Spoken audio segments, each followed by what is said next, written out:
Welcome to the Undisputed podcast. I'm your host, Jenny Taft. This podcast is the full show from today's episode of Undisputed from start to finish. We've got a busy slate, so skip Shannon, let's get to it. Good morning. Welcome to Undisputed. I'm Jenny Taft with Skip Bayless and Shannon Sharpe. I had a great weekend. Shannon had a great weekend. Skip, I just don't know about your weekend. How you guys doing? What is that for? Don't do this here.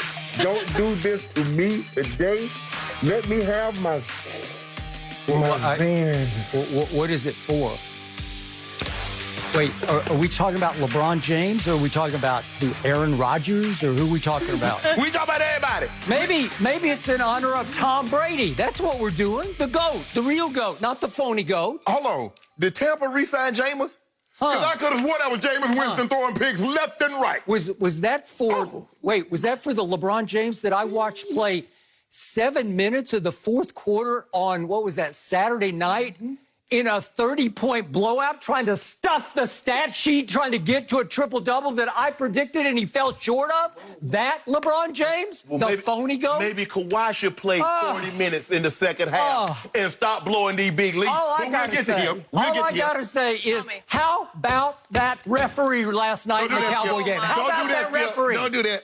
Yeah, let's talk about that referee. It's really going to be about that. All right.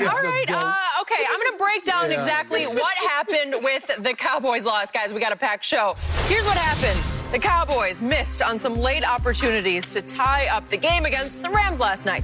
Trailing 20-17 with over 11 minutes left, Dallas failed on a 4th-and-3 attempt from the 11 instead of electing to kick a field goal. The Cowboys almost brought it close enough for a game-tying field goal attempt with less than a minute left, but a 47-yard completion to Michael Gallup was called back due to offensive pass interference. Mike McCarthy said he was surprised there was a call either way after the game, and the officials stood by the call, calling it, quote, clear and obvious on the field.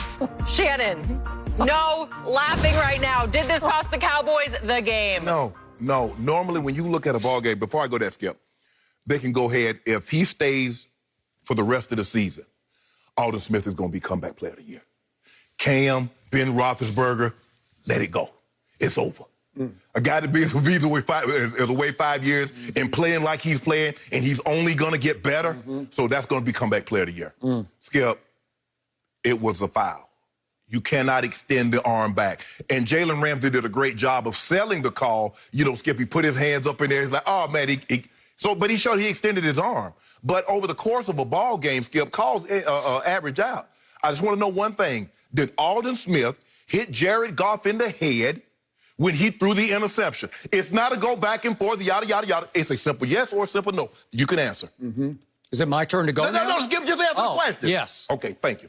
So over the course of the game... What time was that? I got a simple question. I got a simple question for you. What time in the game was that? It doesn't matter. Well, I'm asking a simple question. Just give me a simple answer. It was in the second half. It was late in the third quarter. It was wasn't even in the fourth quarter. Go ahead. Thank you. But it happened. Case closed. It happened. Next question. Okay.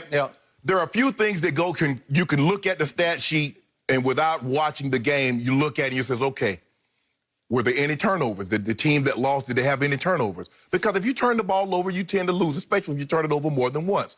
Nope, Dallas had no turnovers. Okay, you go and you look at TOP, time of possession. Only 25 minutes.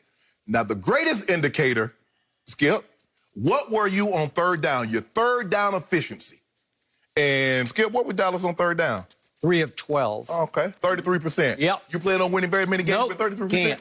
Okay, so there you go. Agreed. And that's what happened, Skip. I thought Zeke ran the ball. Zeke looked like Zeke of old. He was running hard.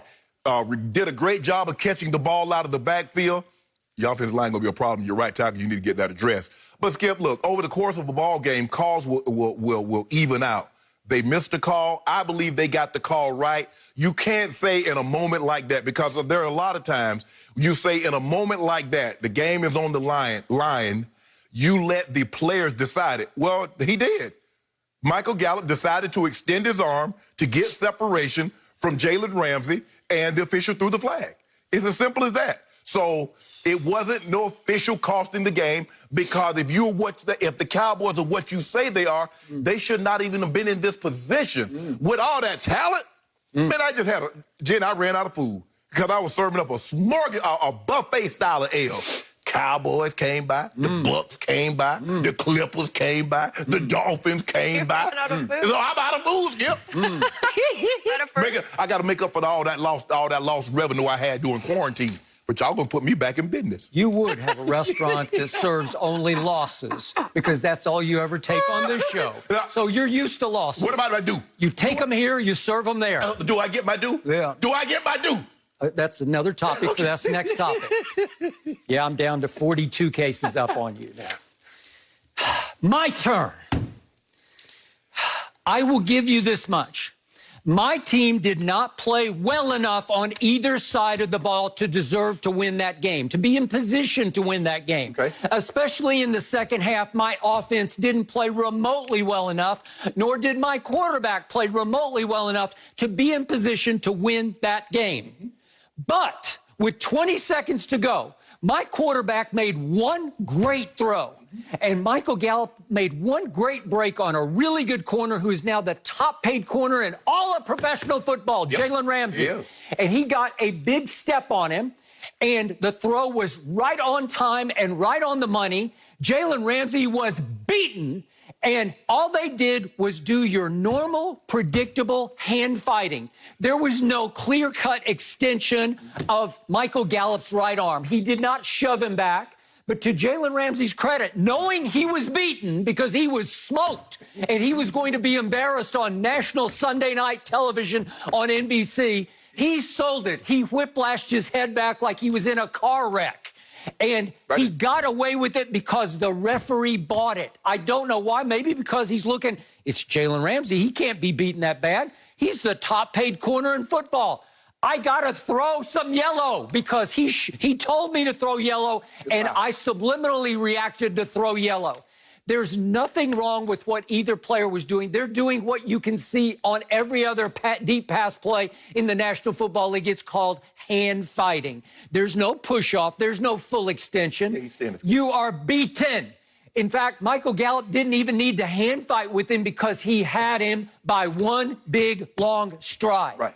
And you cannot make that call at any time in the game, but especially if you're going to decide the game because he caught it clean. We didn't have some Green Bay situation. Was it a catch or not a catch, Dez? Dez caught it in Green Bay. Michael Gallup clearly caught it there. He did. And the point is that he went to the ground cleanly with the football, and when I saw a yellow flag fly across the picture, I thought, surely it has to be something completely off the ball.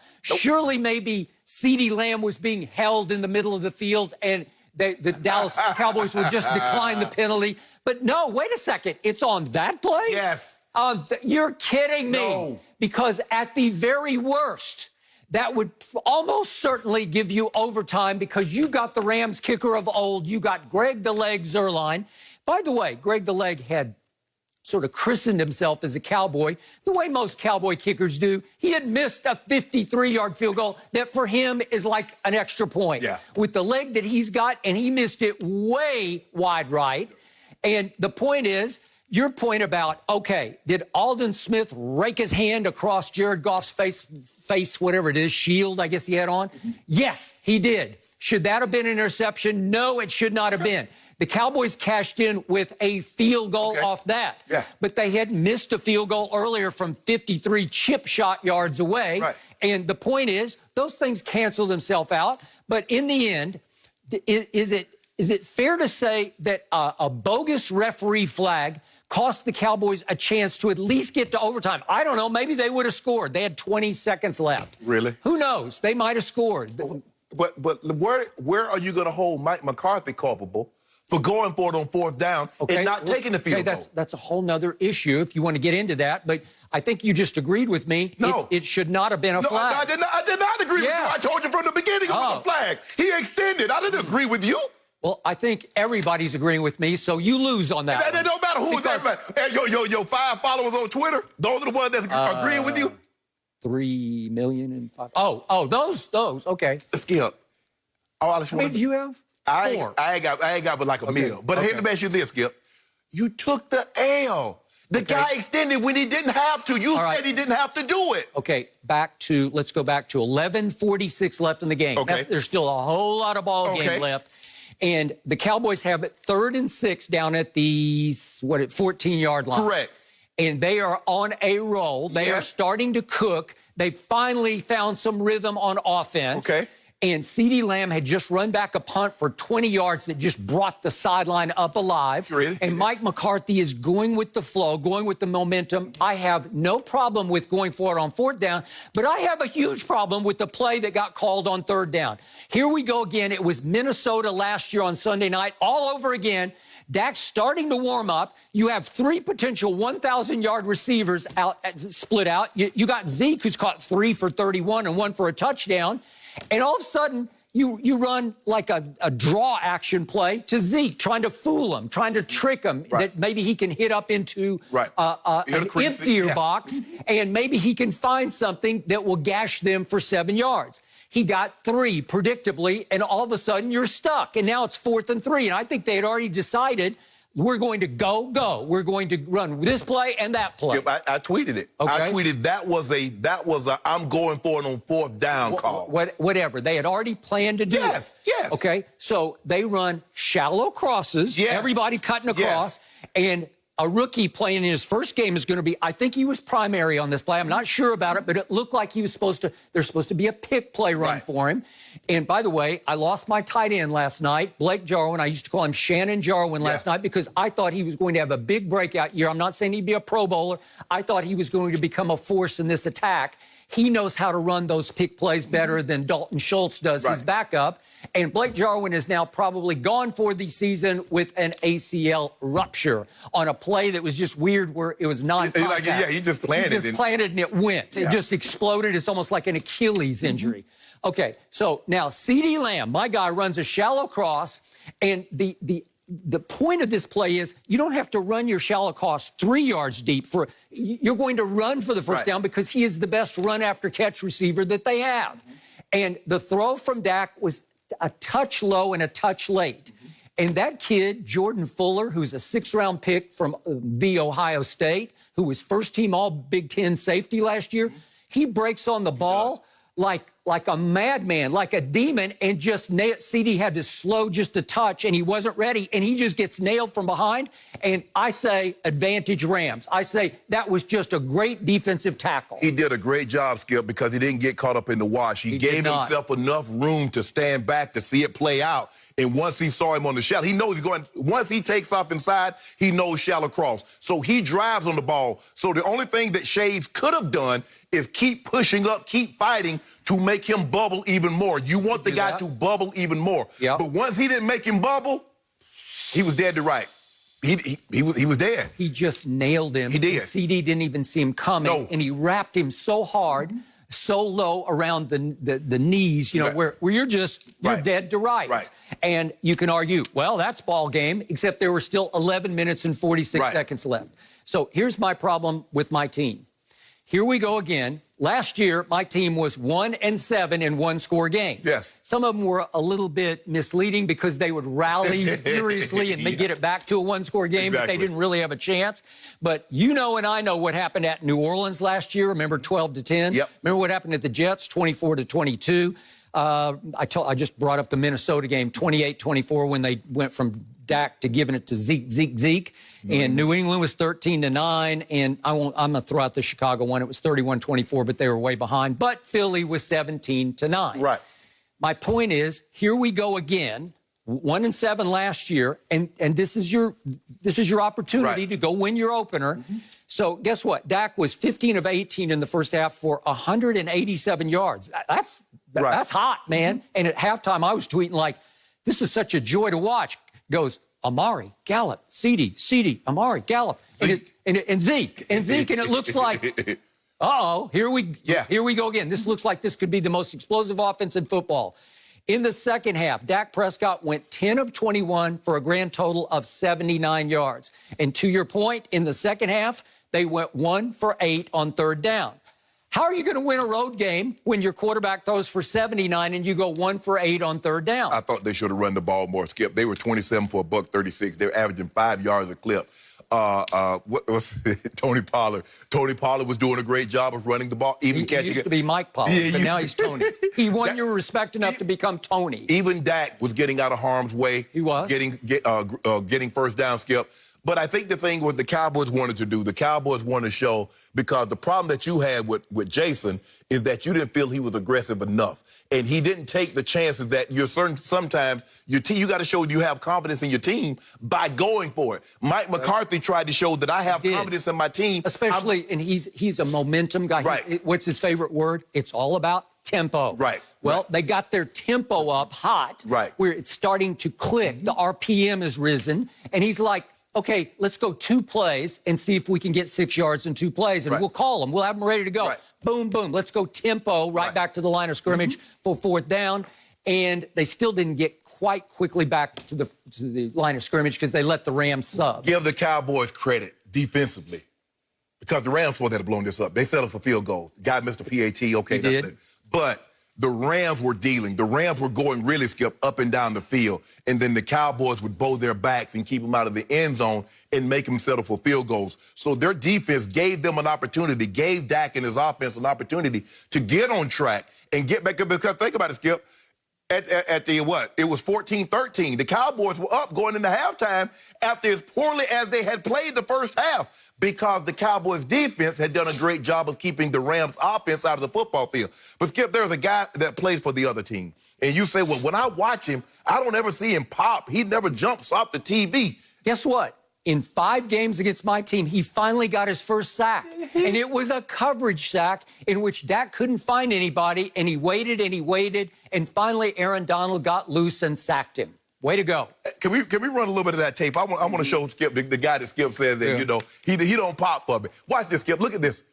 Look at this, Skip. Now, that's why he doesn't pop, because you're going to, that's an all-pro. That guy, number 70, is going to the Hall of Fame, and he just went through it. That's what you call a classic coverage sack. Look at this. Look at that guy right there. Sack. Look at this. Look at this. Blocked. That's Zeke, Skip. Yep. Zeke Elliott is 225 pounds, and he made him look like a 5-pound bag of flour. I hope he could do that to any running back that he gets loose on. Skip. I would hope so. If he's the best player, you tell me he's the best player in all of football. Skip. No, I said, best player in all of football? First of all, did you see him on that third and short where he got knocked backwards and spun completely around? Hold on, Skip. Lord have mercy. Did you not see him beat the guard first? Well, if you got to beat a guard and then you got a running back to chip you and he still gets a hit on the quarterback, that guy is special. But that was... I want to remind you, that was his first sack in 5 games against my Cowboys. And in the first 4... I went the whole game and ended it with saying, wait a second, did he even play tonight? Was he hurt? And I had to look up his participation. Oh, he played every snap. I didn't notice him. But Skip, but hold on. If I'm not mistaken, his team has won more games than they've lost to your team. Am I correct? Yep. Okay. But that's the point. You look for, are you saying he's Reggie White? Are you saying he's LT or Charles Haley? I just don't see it. Again, I think he's I'll give you top 20 player, but he's not the best player in pro football. What are you talking about? He doesn't play quarterback. Yeah. Okay. And some of the guys that play quarterbacks don't play that position well. Do they play quarterback as well as he played DT? That's not the point. He can only do so much as a DT. But guess what? You play quarterback and you can't win games. You can only do so much. And by the way, my center, my perennial Pro Bowl center has been forced to retire. But you knew that going into the season that he was retired. So I got Joe Looney, my backup center, at center. Okay. And last night, I had somebody named Terrence Steele, an undrafted rookie free agent out of Texas Tech, starting and finishing at right tackle. He played every snap last night, played 72 snaps at right tackle, because Lyle Collins obviously on IR. Right. But I actually thought Terrence Steele fought his tail off and kind of hung in okay. I mean, their protection was... He gave up a late sack. He gave up a late sack, but in general, I thought he was decent, given that he was an undrafted street free agent. Really? I'll take that. Yeah. You keep talking about Aaron Donald. You got a guy on the other side that's making $21 million a year. Okay, where was he? I don't know, because to your point, I kept telling you, I believe in Jay Glazer's assessment of Aldon Smith, and that 5 years out of football, I believe he's going to come back and be a monster, and he just about took the game over. He did. He just about did. He did. Well, that bodes well. That gives me some hope going forward. And by the way, young Trevon Diggs in the secondary last night, Stephon's little brother out of Alabama. I got to tell you, he was all over the field, and it gave me heart and hope because he's a ball hawk playmaker. He was always around the football. He almost came down with one tipped interception. And I'm not saying he's going to be Defensive Player of the Year, but he looked like a player to me. Yeah. So I got two things going for me there on defense. And yet, what did I tell you all last week? Earl Thomas, why didn't you sign him? Again, my safeties are just guys. They're nice guys. They try hard. But Earl Thomas, I don't care how much trouble he caused in Baltimore or Seattle. He's a difference maker. He made the Pro Bowl last year. But Skip, if you bring something in, I don't care how cute and cuddly it is. If it's going to destroy your house, why would you want it in there? Why? Maybe he can help build your house before he destroys it. Maybe he'll have 1 year of building your house where he's on his better, not best behavior, but better behavior because he grew up a Cowboy fan in South Texas and went to the University of Texas and always wanted to play for this team. Maybe he'd be on better behavior. Skip. Is he better than what they have? They got two decent young kids they're young men at safety, but they're not this guy. This guy still made the Pro Bowl last year on a team that went 14-2. Yes. Come on. And Skip, they wanted him out. Why? They wanted him out. Seattle wanted him out. I give you that.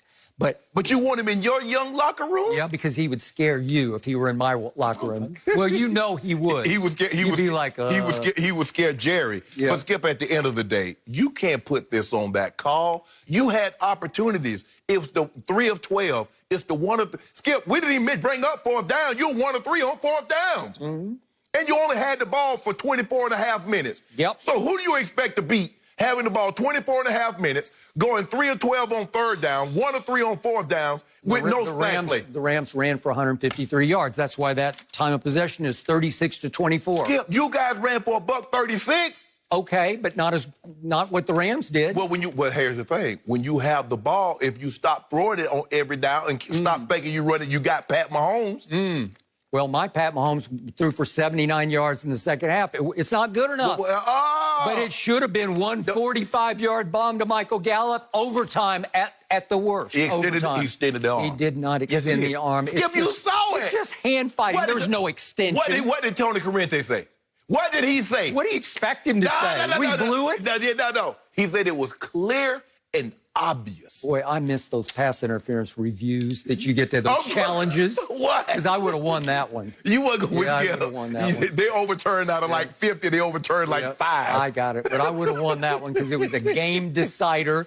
You know it, and I know it. So there was one metallic silver lining to what happened last night. What happened? It happened earlier in the day. Your Eagles, with your quarterback, Carson, W-I-N-C-E. We ain't talking about him. I wince when I watch him play. We talk about They're up 17-0 in the first half, and Carson Wentz proceeds to throw an interception, lose a fumble, and throw another interception, and they lose 27-17. They get outscored in the second half 20-0 at Washington and let Dwayne Haskins beat them. And I look at the stats, and I still don't know how they did it, but they did it. And guess what? Eagles and the Cowboys are in the exact same spot. Except that your quarterback had a QBR of 14 on a scale of 0 to 100. Mine had 73, which is pretty good. Actually, your quarterback had a 69, but that's neither here nor there. No, I got 73. Okay, you know what, Skip? For you, because it's your day and they were broke in a new stadium, I'm going to give him a 90. But you got an L. He got a 90 QBR and caught an L. Which L hurt the worst? Dallas's or Philadelphia's? They hurt the same. I think in Philly right now, it is doom and gloom. I think in Dallas, well... And right now, Philly is saying, is Jalen Hurts the answer? Maybe. We'll talk about that a little later. Is he the answer? But I tell you what, I don't hear all them Randy Moss comparisons. I don't hear nothing about no CD Lamb. Oh, he looks so good. He's going to be the number 1 receiver. Yep. He's better than Gallup. He's better than Amari.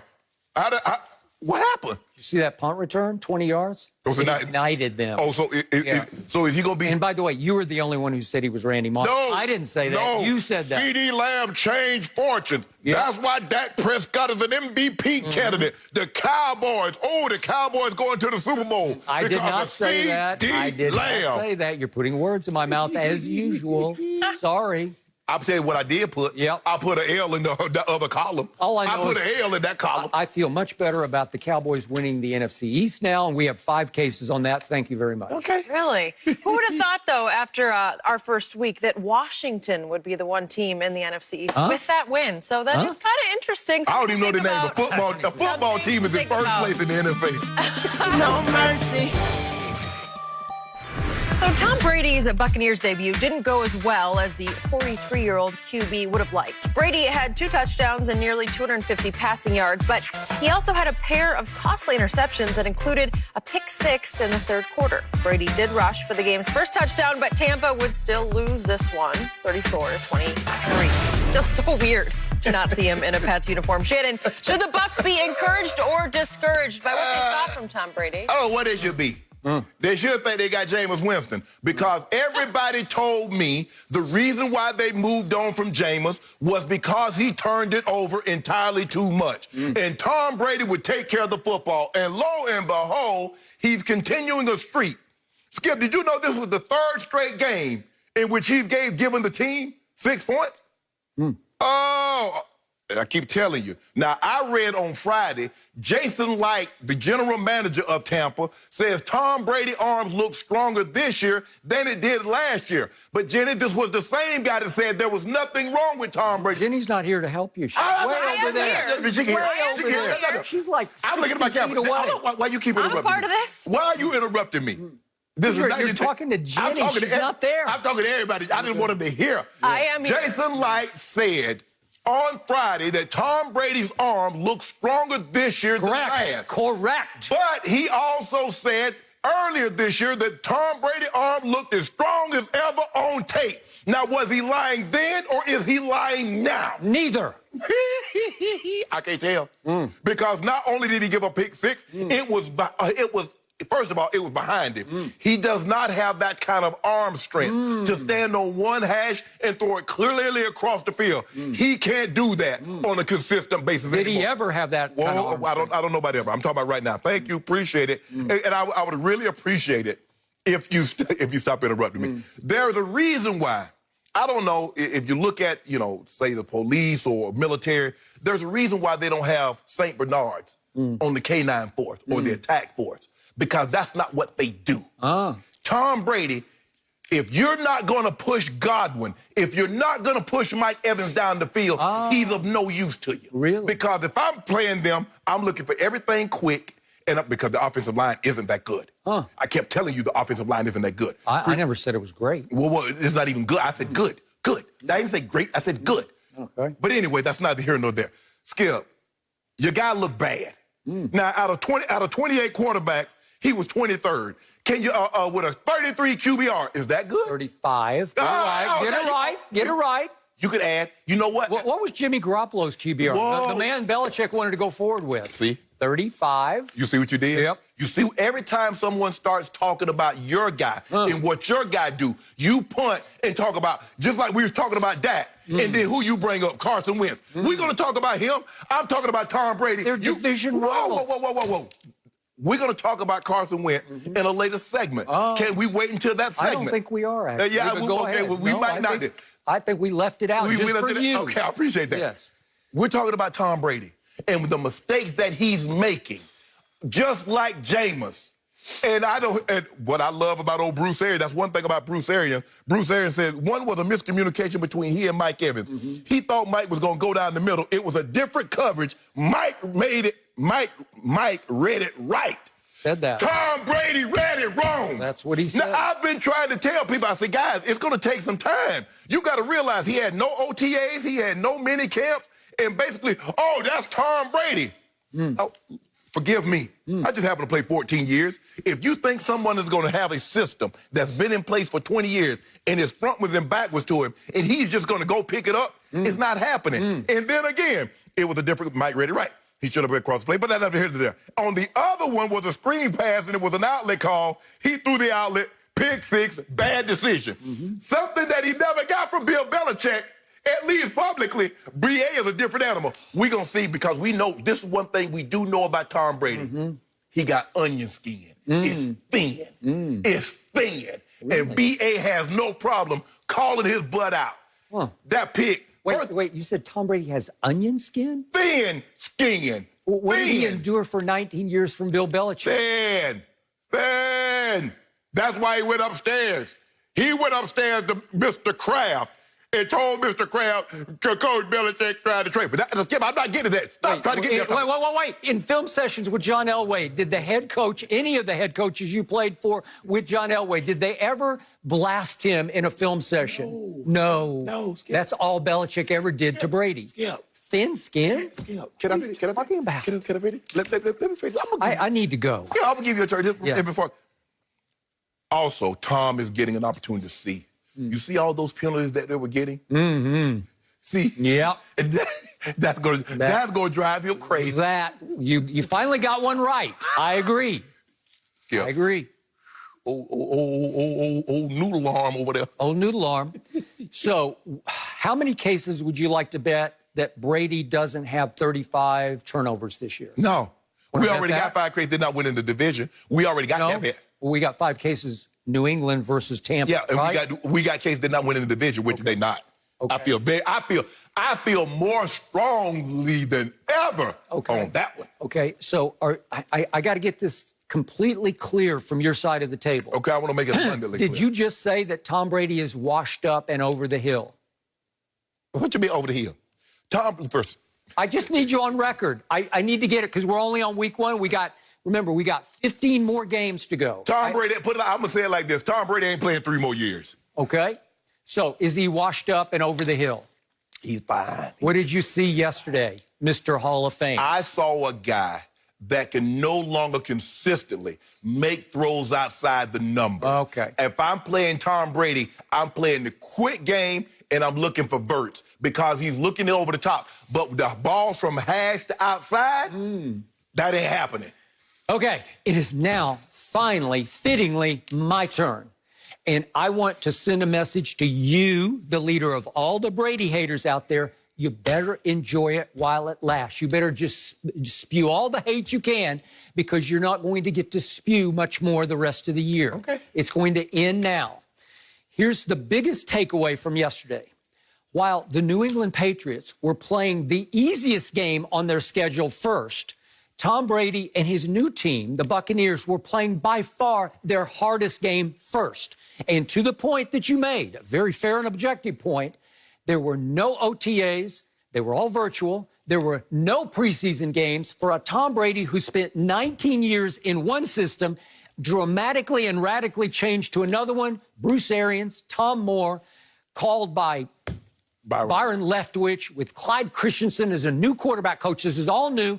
And every teammate he played with yesterday, except for Gronkowski, who didn't seem like he was around much yesterday. I don't know. Maybe he's got to play his way into shape. I don't know. They got to have him. They had him in blocking. Save for Gronk, he had not gone to battle with any one of those teammates. And you know and I know, until you've been in battle, you can't really tell how your receivers will react under fire. Yes. How will Shannon Sharpe react? Well, after a while, John Elway said, I know exactly how he's going to react. Yes. He's going to do this when I need him to do that. Right. Okay, so the point is, look at what Tom Brady was up against at New Orleans, albeit without fans, but it's still fast carpet.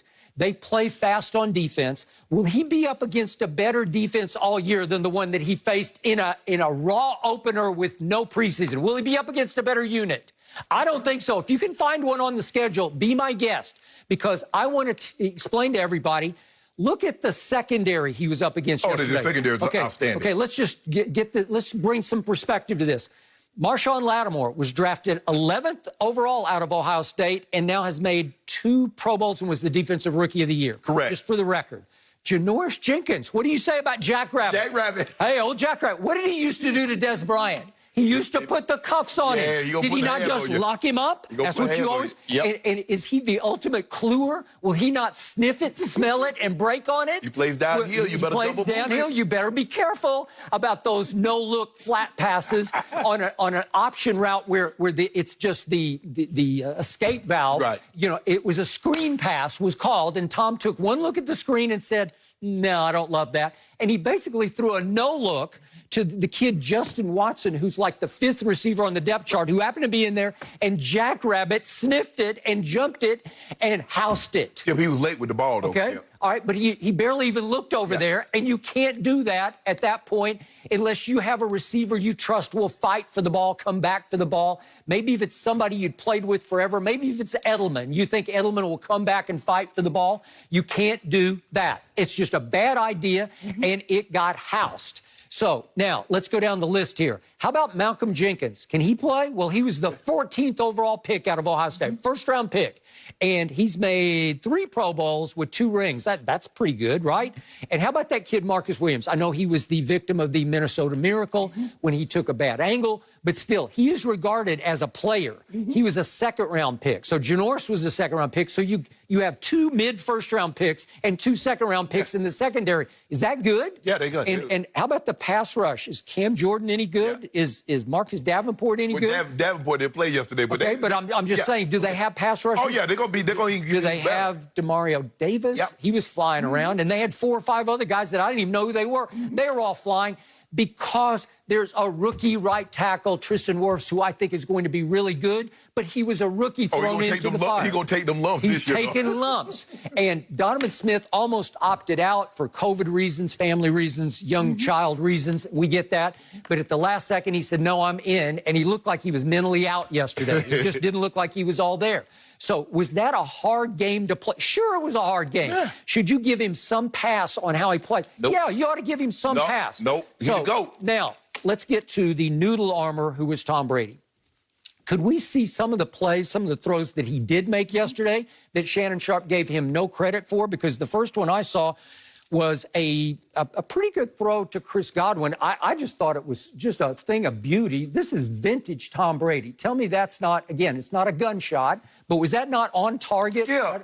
I don't know what Swearingen's doing.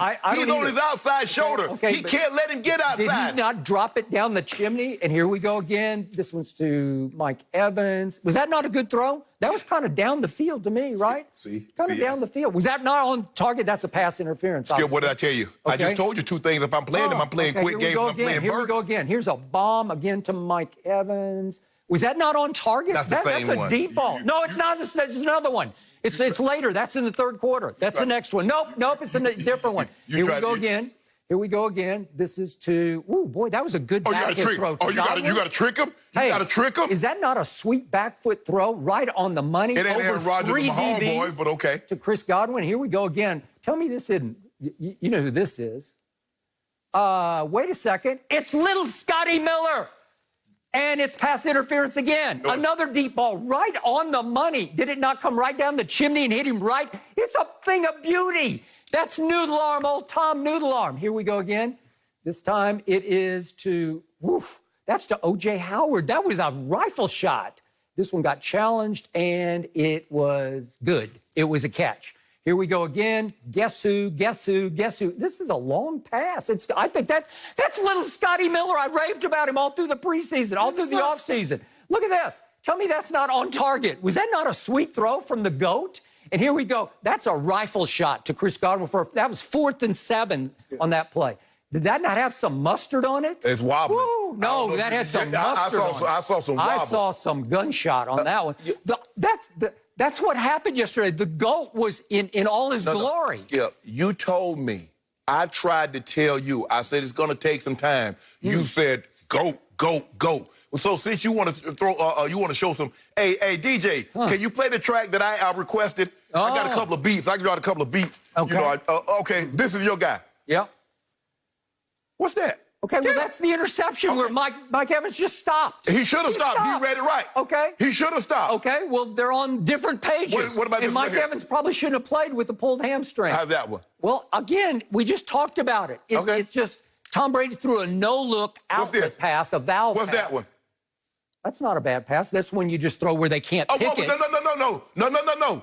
You killed Aaron Rodgers for plays like that. I need that same energy for Tom Brady. Well, you don't want to throw a 3rd interception, do you? Why?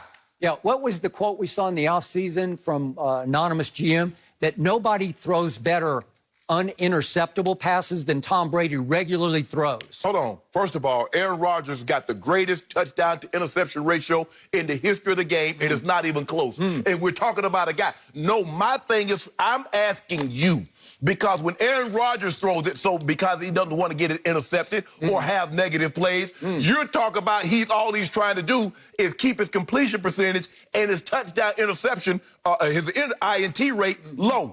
Your guy does it, he doesn't want to turn the ball over. No, I need that energy that you have for Aaron Rodgers for him.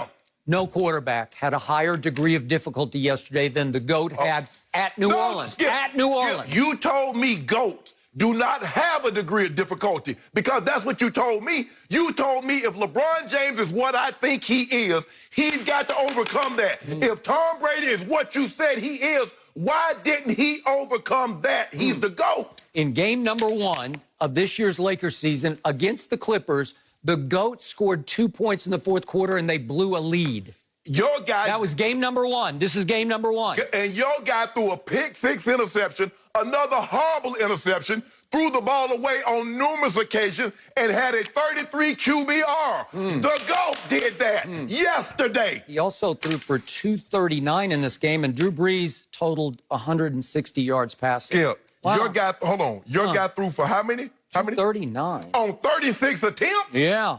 Well, Drew Brees had 30 attempts, but he only threw for 160 yards. Hold up. I want to know. Okay, when we stack them up, okay, we got 2 columns. Yep. On the left is the dubs, on the right is the L's. Now, where did Drew Brees get the check mark, and where did Tom Brady get his check mark? I look at total yards in this game, and boy, it kind of looks like Tampa should have been in this game and should have won it, but nope, he threw 2 picks. And one of them was awful. One was wrong page with Mike Evans. No. Mike Evans was on the right page. Tom Brady was reading the wrong page. You heard what Bruce Arians said. Okay, and I did not appreciate Bruce Arians trying to be gruff, tough Bruce. Because one thing about Bill Belichick, he ripped Tom Brady apart in film sessions and in practice, but nobody could hear it. We just heard it reported. But in this case, Bruce Arians ripped him a new one publicly after his opener at New Orleans against the toughest defense he'll see all year. I did not appreciate it. And by the way, you could tell in the opening games who can coach and who can't, because it's penalties. They had 9 penalties for 103 yards. They looked sloppy. Tom Brady didn't have any penalties that were his fault. 9 penalties. He was driving the GOAT crazy because Bruce Arians does not pay enough attention to detail. We saw Belichick play a clean game. We saw Andy Reid's team play clean. We saw several other teams play clean. We saw Aaron Rodgers' team play clean. Wait a minute. Yeah.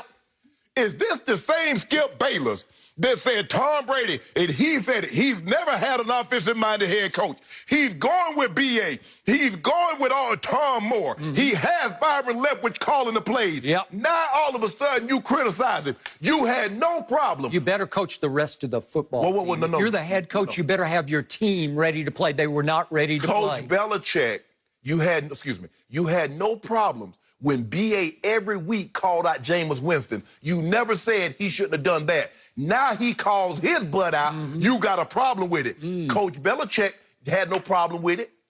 He didn't do it publicly. Now, after no games did Bill Belichick ever say that throw was Tom's fault. He never said that. He wouldn't say that. You know why? Because people are tired of everybody blaming the receivers and the running backs when something happens. It's like Tom Brady is God. Bruce Arians said both of those mistakes were on him, and I love it. I saw a top 10 Tampa defense yesterday, and by the way, I don't know if we have time to do this, but I got to do it real quick because this is important. What happened? Did you hear what Troy Aikman said right at the end of the game? It won't take very long. No, I didn't hear what he said. Yeah.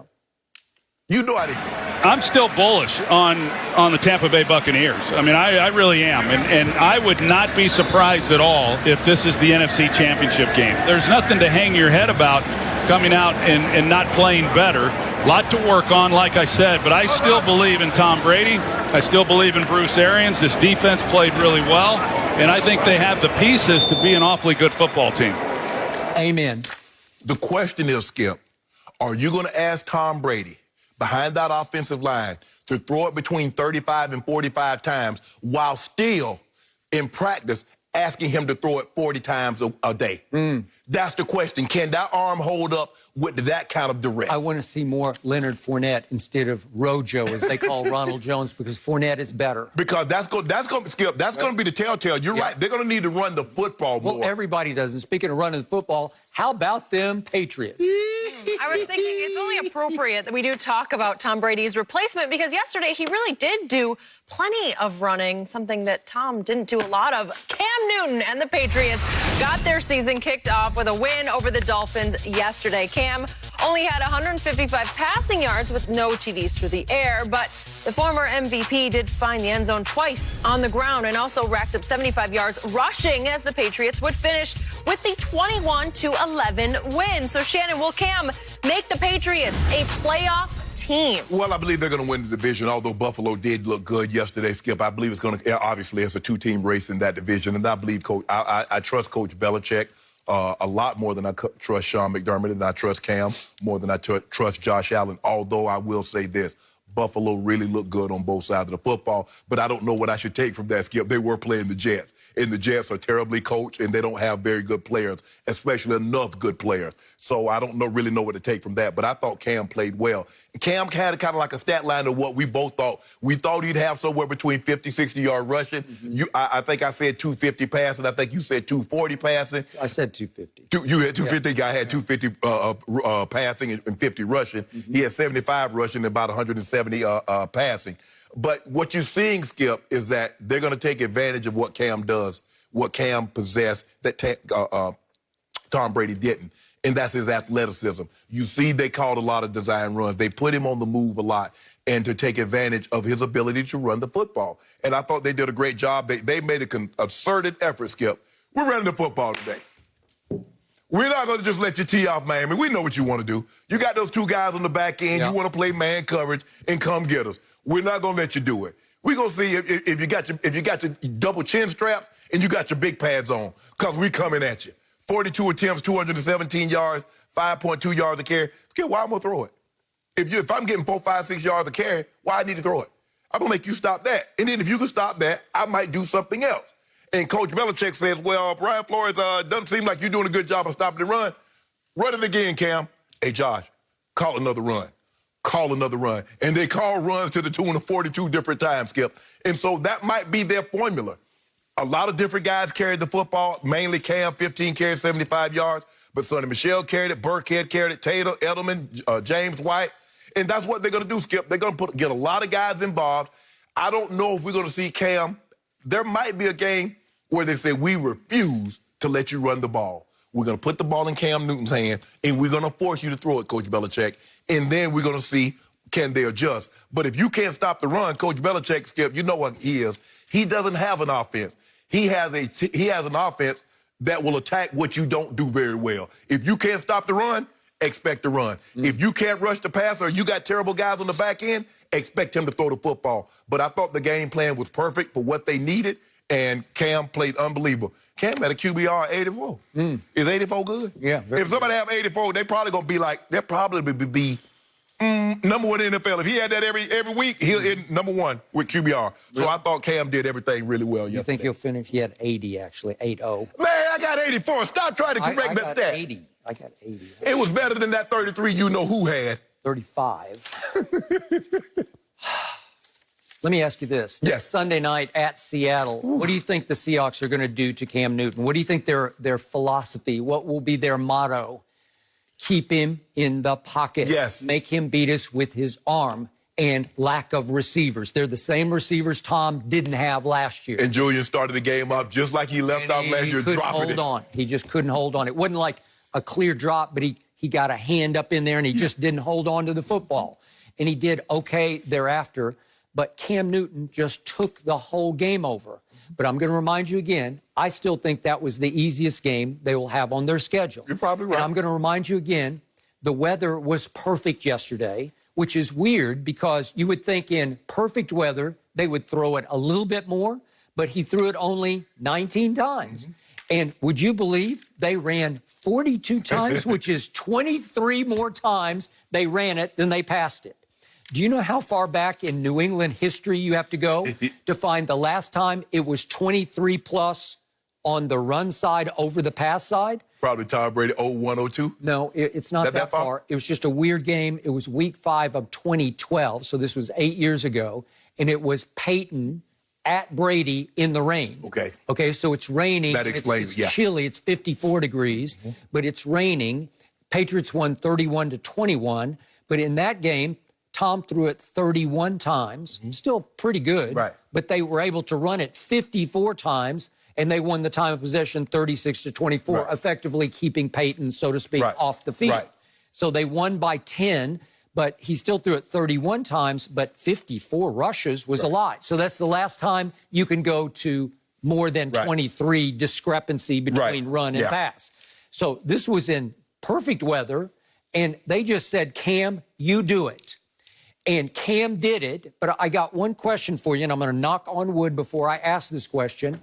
How much can he take? Now, he can be running 50 times a game. No. Can you keep doing it? No. And listen, this man doesn't just run it. He will just give his body up. He will run over people if it's a goal line situation where it's him or you. He's just going to say, I give it up. I'm going to run over you to score this touchdown. Yeah, no, Skip. He can't. Not 15 attempts. No. Whew, it's a lot.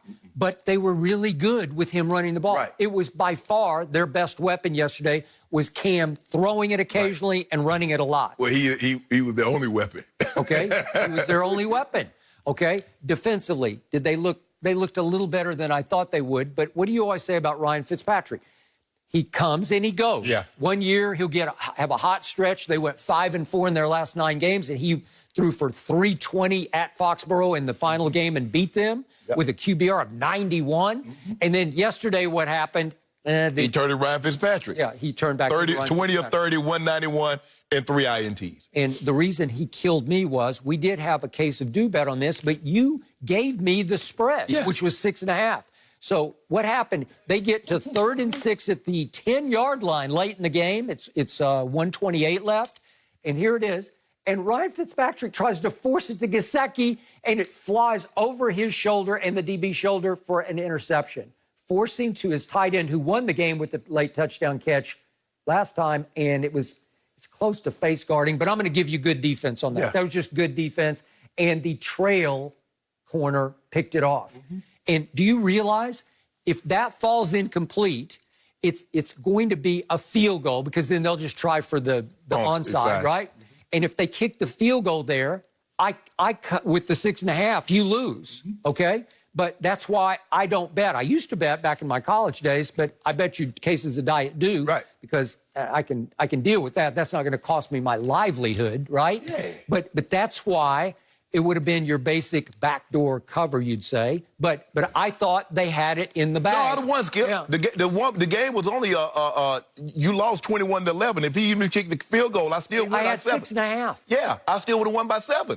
Oh, 21-14. Okay, you would have won by then. But so I needed a touchdown. You needed a touchdown. I was thinking, I was thinking a field goal. Needed a touchdown. Okay, I would have lost by half. Yes. That's correct. But again, he had you on the run and on the ropes, and I'm thinking, okay, would they maybe have gone for it on 4th down? They might have. Well, what if he has a hot hand like he did last year? But Skip, but you know what it is. At the moment, remember when he was with the Jets, and he had that great stretch down, and they come out, they redo him, and he get the contract, the expectations, and what does he do? Bomb. Remember when in Buffalo, they had the expectations, he got that big contract, and then he bombed. That's been his history. As long as you don't expect anything out of Ryan Fitzpatrick, he can play well. But the moment you expect something out of him. I saw the greatest stat yesterday. No player, no quarterback has started games for more teams than Ryan Fitzpatrick. He started games for 8 teams in this league. That's impossible. Yes. You've been a starter for 8 different teams, and you're still starting for the Dolphins. And guess what, Skip? Over the next 5 years, he's probably going to be on somebody's practice squad because of this COVID thing. Yeah. So he'll be just like McCown. Yeah. He'll get to live where he want to stay, just work out, and then he'll come in and be the backup somewhere. That's why he went to Harvard, right? So he got a nice. It's a nice gig if you can get it, Skip. I think Claiborne, the Cowboys drafted him. I think he's on the practice squad. Yeah, because he lives in Dallas. So he might have even been active last night. I don't know. Great setup. I thought you were going to do that, Shannon. Nah, dude. No? Not anytime soon? No mercy. The Nuggets have now won 2 straight against Clippers to force a Game 7 after trailing 3-1 in the series. Kawhi Leonard and Paul George combined for 58 yesterday, but LA got just 9 points from their other 3 starters. Nikola Jokic led all scorers with 34 points, and Jamal Murray chipped in with 21 for the Nuggets. And guys, Game 7 is tomorrow night. So Shannon, how much trouble are the Clippers in? They're in a heap of trouble. They're in a heap of trouble. But I just need somebody to tell me. Because, you know, the thing that I get from a lot of basketball players, and I don't call your name, but I watch what you say. How does a football player up there talking hoops? So I need you guys. Who says that? No, I don't need to call no name, but they know who they are. They know who they are out there. They know who they are, Skip. I ain't gonna call their name. Real basketball? Real basketball players. Like NBA players? NBA players. Say, y'all got call their name. Y'all got a football. I want to hear. No, Skip. I ain't gonna put them out there like that. But it's neither here nor there. But I need them to explain to me, how does a team full of dogs, Kawhi's a dog, Pat Bev's a dog, Paul George, Marcus Morris, Trez Harrell, Lou Will, JaMychal Green, a team full of dogs, keep giving up these big, ginormous leads, a great head coach who's defensive-minded. How does that keep happening? They keep telling me Kawhi Leonard is one of the most efficient players in all of basketball. Only twice in this series has he shot 50% or better. Is that efficient?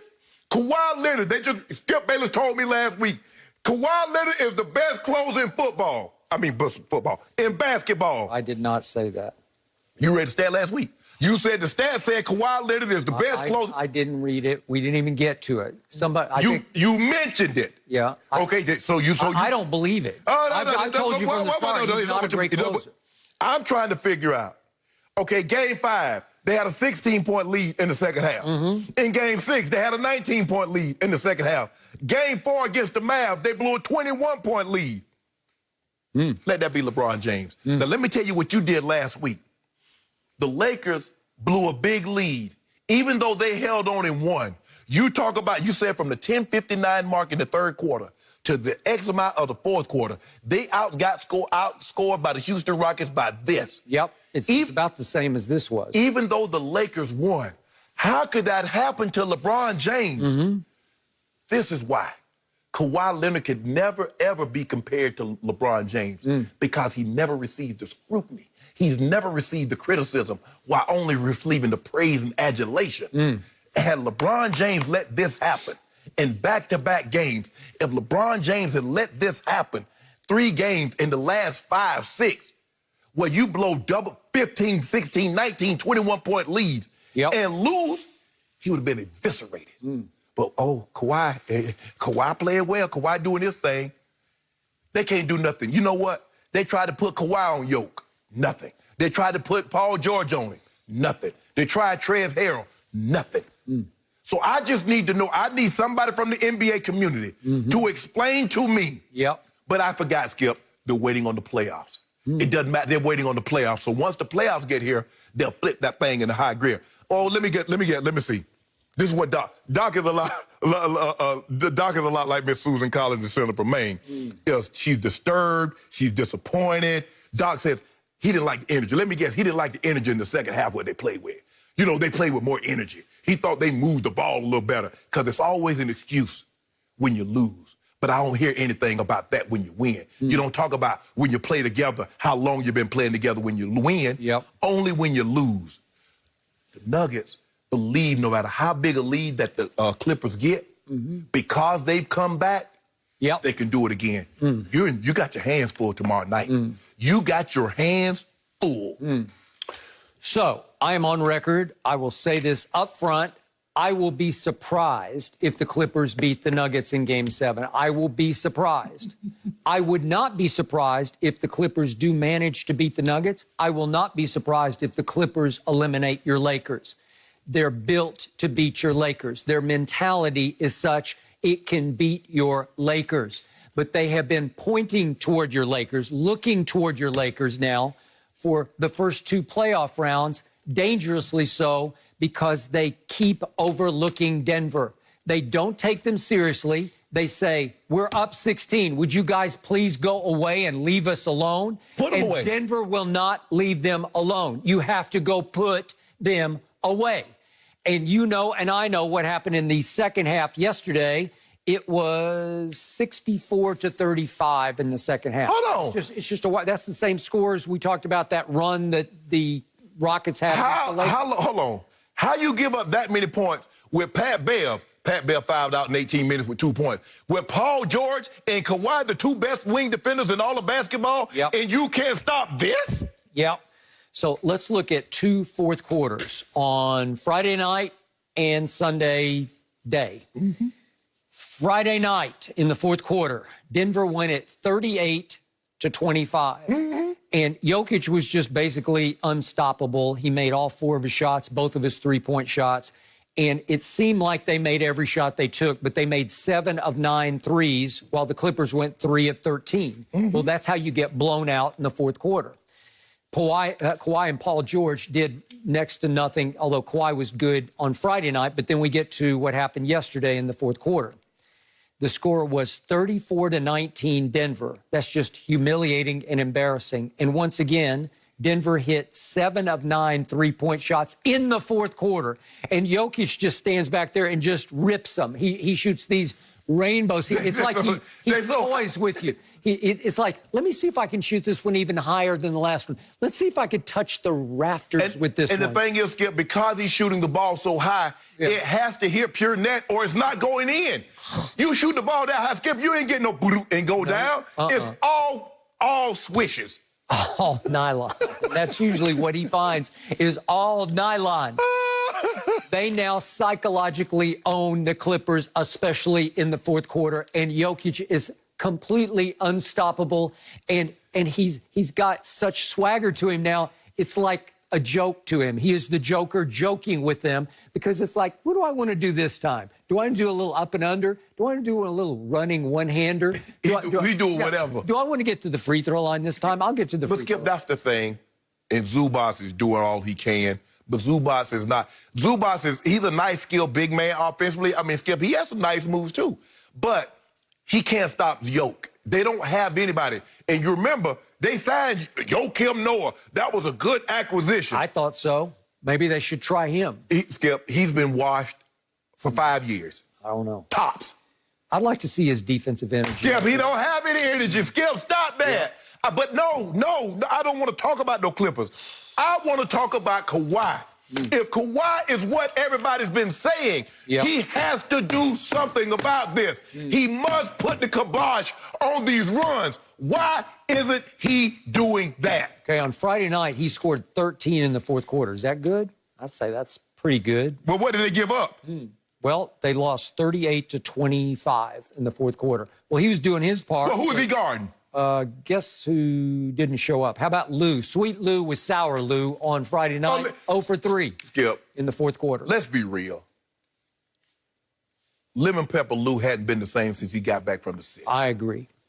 Let's just go ahead and put that out there. We're not going to take anything for what he's already done. He's a 3-time Sixth Man of the Year. He's electric. He can put the ball in the basket. He cannot find it. But if you think Lou Williams is the guy, since he's been back in the bubble, that he was before they got to the bubble, you're sadly mistaken.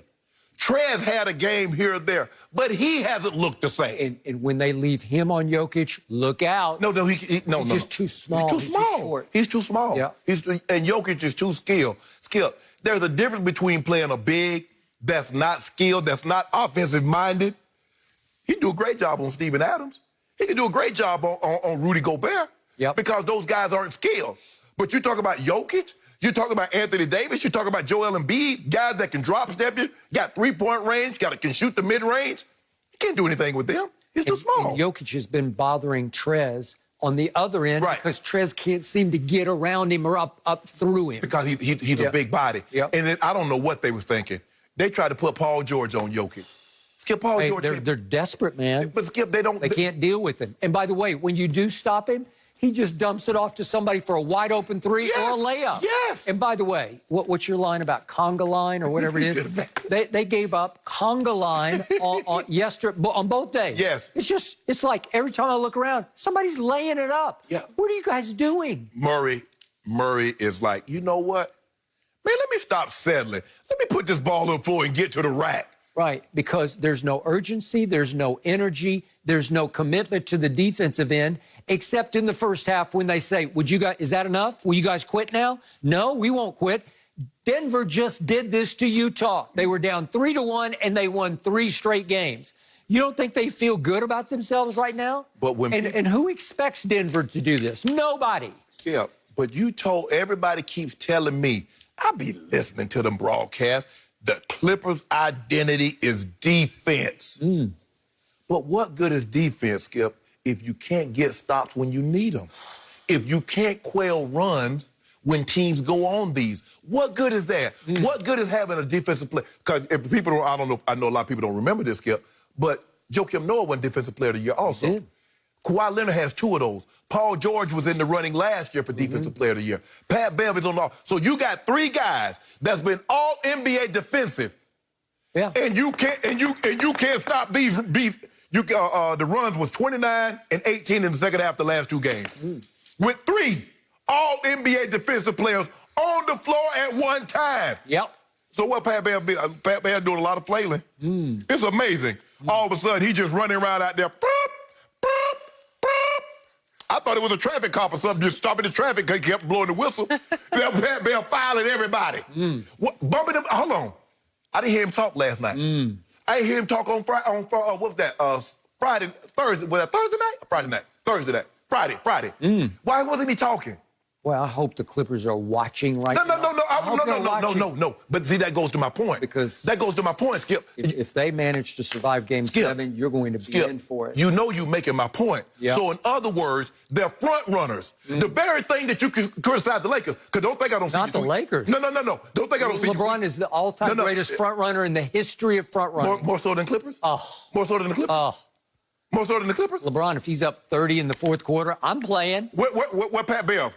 What Pat Bev talking? Where was Pat Bev talking on Friday night? Where was Pat Bev talking after this game? You mean the Pat Bev who on Christmas Day blocked LeBron's three-point attempt so badly he knocked it out of LeBron's hands out of bounds? Block Jokic. Wow. Block Jokic. Block Jamal Murray. Block Michael Porter Jr.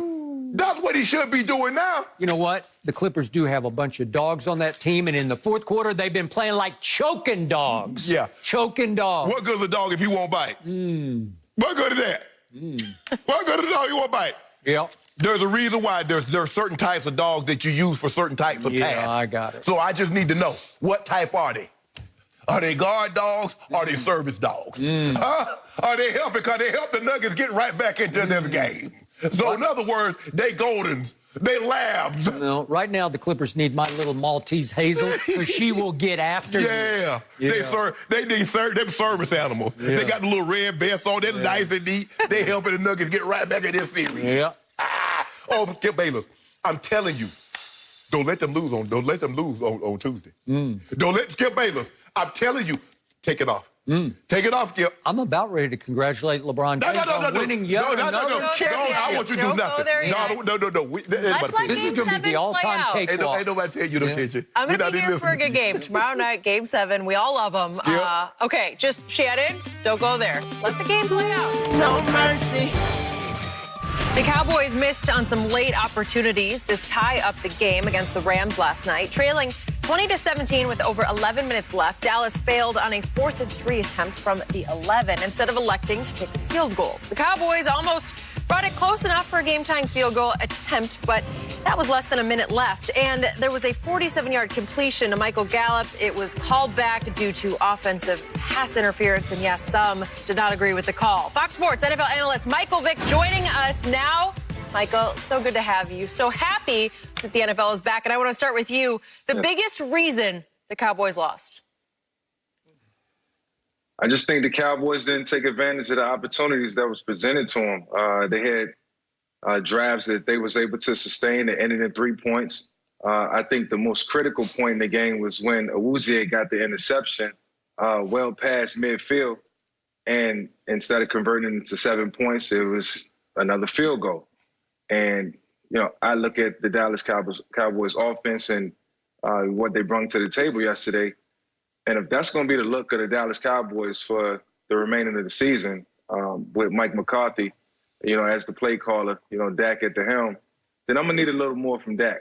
You maybe 50 or 60 yards on the ground to help, keep drives alive. When they get in the red zone, he can become a threat and, help push the ball into the end zone.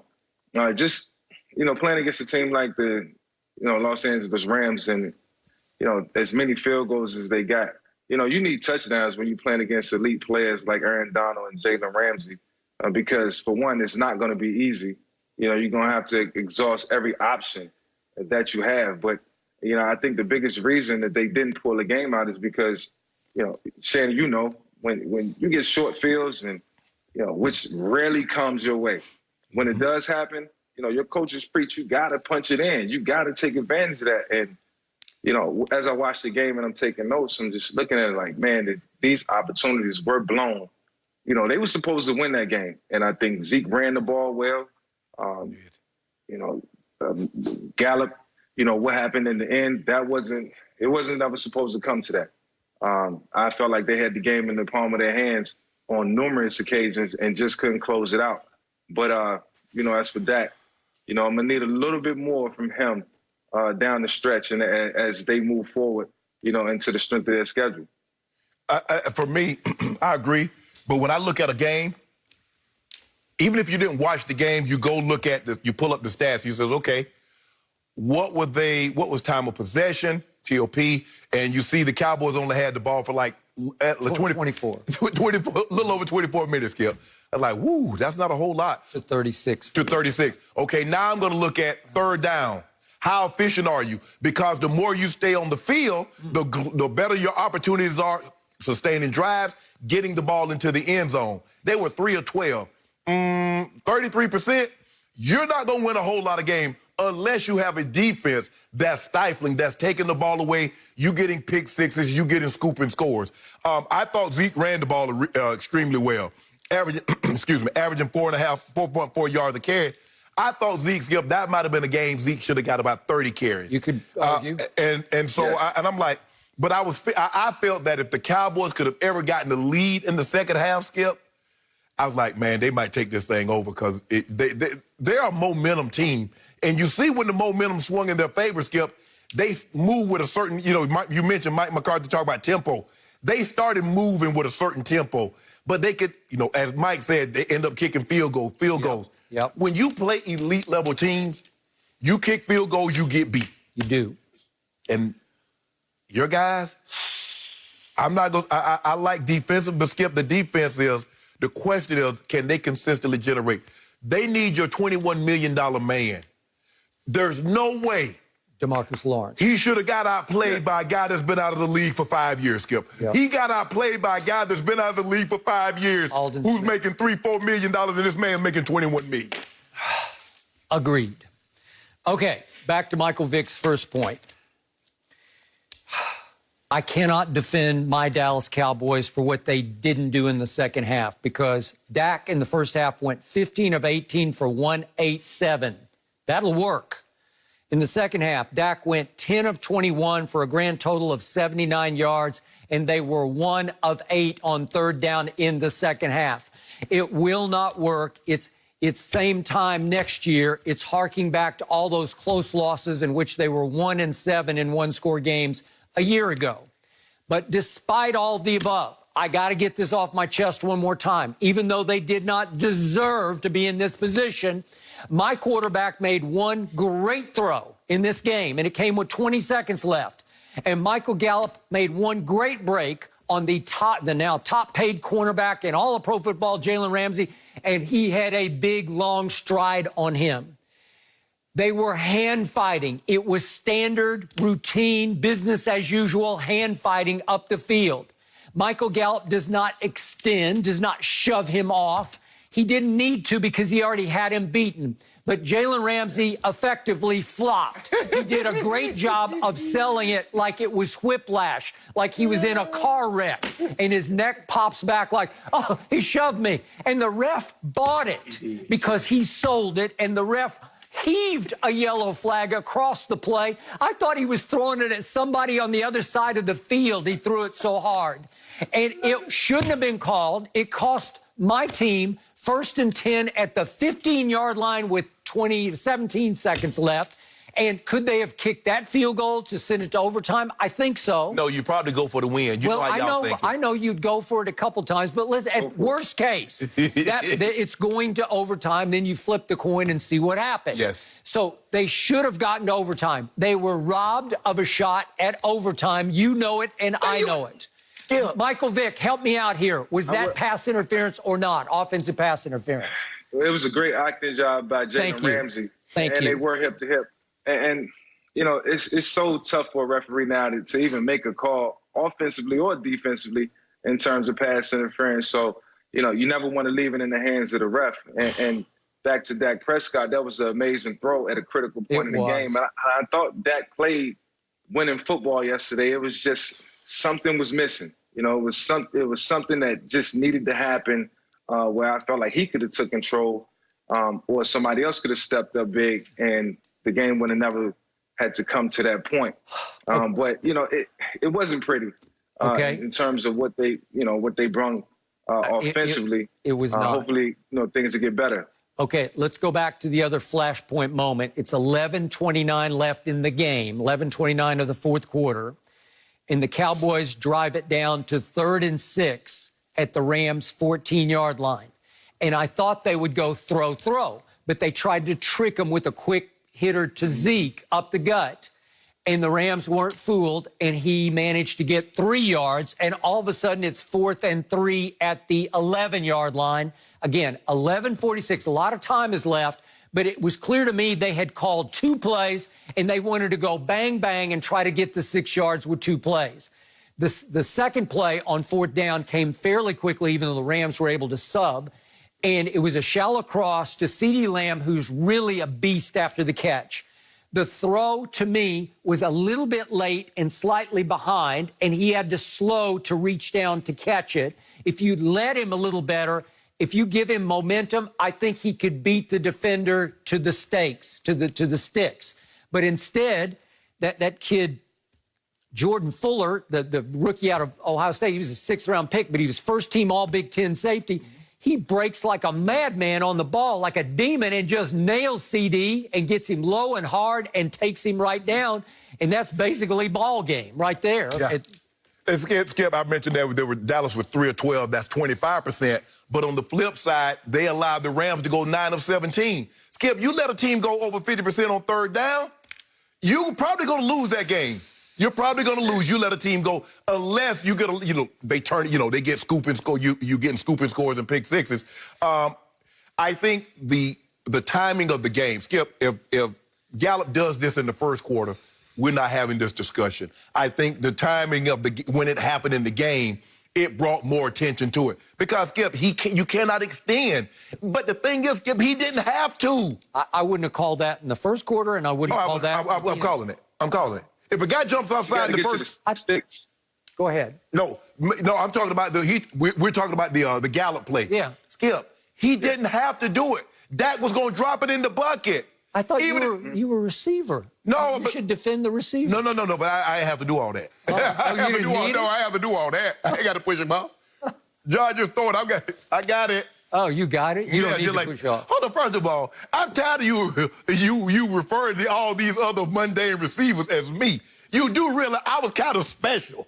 Michael Gallup is mundane? Michael Gallup ain't no Shannon Sharpe. Well, he might turn into one. Okay. Yeah. We're going to be here for another 5-6 years. We're going to have this conversation again. I mean, you got Gallup, and you got Jarwin, you got all them guys. Pretty soon you're going to say Shades. He might be the next me too, huh? So, Michael Vick, one last question. Man. The Philadelphia Eagles stunk it up yesterday at the Redskins. They're not the Redskins. They're the Washington football team. I can't get it out of my head. But they stunk it up at Washington. Now Dallas and Philly are 0-1, obviously, in the East. Who do you like at this point from what you've seen to win the East? Well, I look at the Philadelphia Eagles and, I see problems in a couple of different areas. First and foremost, we got to get healthy. We got to get Alshon Jeffries back. Got to get Miles Sanders back in the lineup. I think the run game was missing tremendously yesterday. And then Carson has to fix his problems. When he has a team down, he has to put his foot on their throat and finish the game.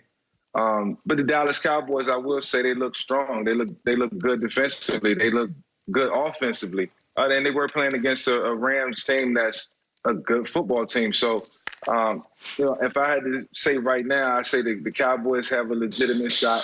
The Philadelphia Eagles, we banged up in the offensive line. There's musical chairs going on. And, Jason Peters, those guys are getting up in age. And it's a lot of guys, the key guys, are not on the field. So that could be a deterrent, as, the season moves on. So, right now I have to say the Cowboys. I can't even disagree. I can't even disagree. Skip, there's a reason. Think about it. They didn't re-sign Jason Peters back.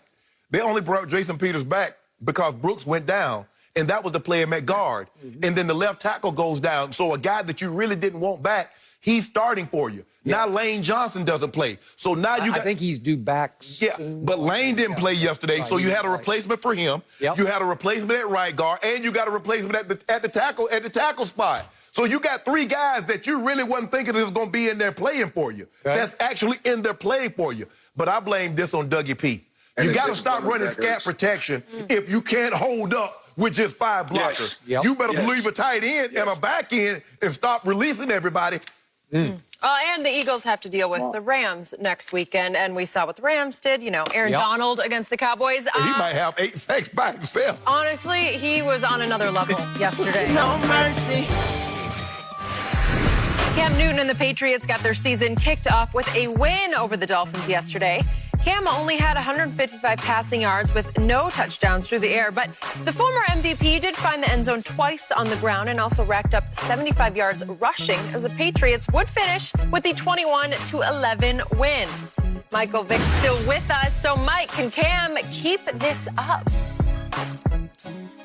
I think Cam can keep it up. I think the New England Patriots, I think they dove into that Auburn playbook a little bit. The look was different yesterday. Cam was explosive. He was efficient. He ran the offense extremely well.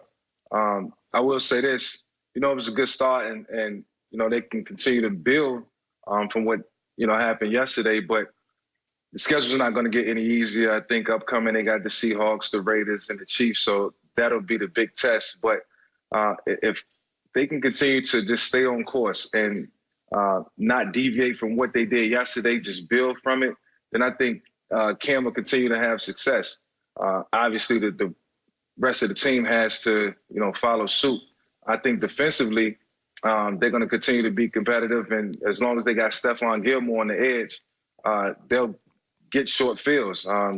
Every quarterback is not going to throw 3 interceptions per game, so they're going to have to, put some drives together, and ball control is going to be key. They'll have to be consistent with that, but I think Bill Belichick knows that if you can run the football, then you can throw off the play action.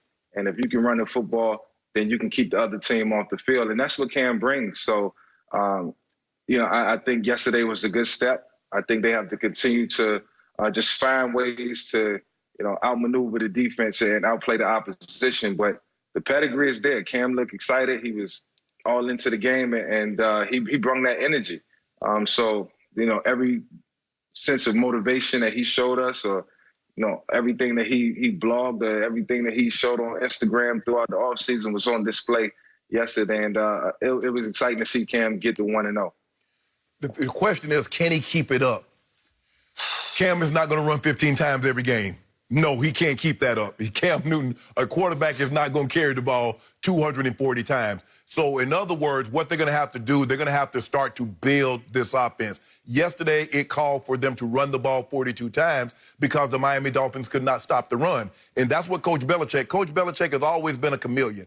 He doesn't go into the game and says, we have Tom Brady, we got Gronk, we're going to throw it this many times. Because he's had situations, Skip. You remember that Sunday night game when they went to Indy, and Gray, who only had one game, rushed for 204 yards because Indy couldn't stop the run. We remember in the championship game, LeGarrette Blount, the Winnebago, he ran for almost 200 yards because they couldn't stop the run. Coach Belichick will take what the defense gives him, and then he will use that against you. So, okay, you can't stop the run? You want to give me the run? Okay, boom. You can't stop the pass? I'm going to throw it. But I like what I saw. the thing is, the biggest key for Cam to continue to do this is stay above the sticks. You can't be running like this when it's 2nd and 12, when it's 3rd and 10. But when it's 3rd and close, he can use his legs, if there's nothing there in the passing game, to continue drives. So I believe, and you mentioned, this schedule's about to get tough.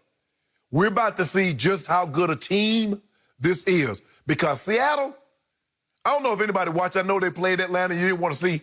But Skip, Russell Wilson is unbelievable. Ooh. I don't think people realize just how good Russell Wilson is.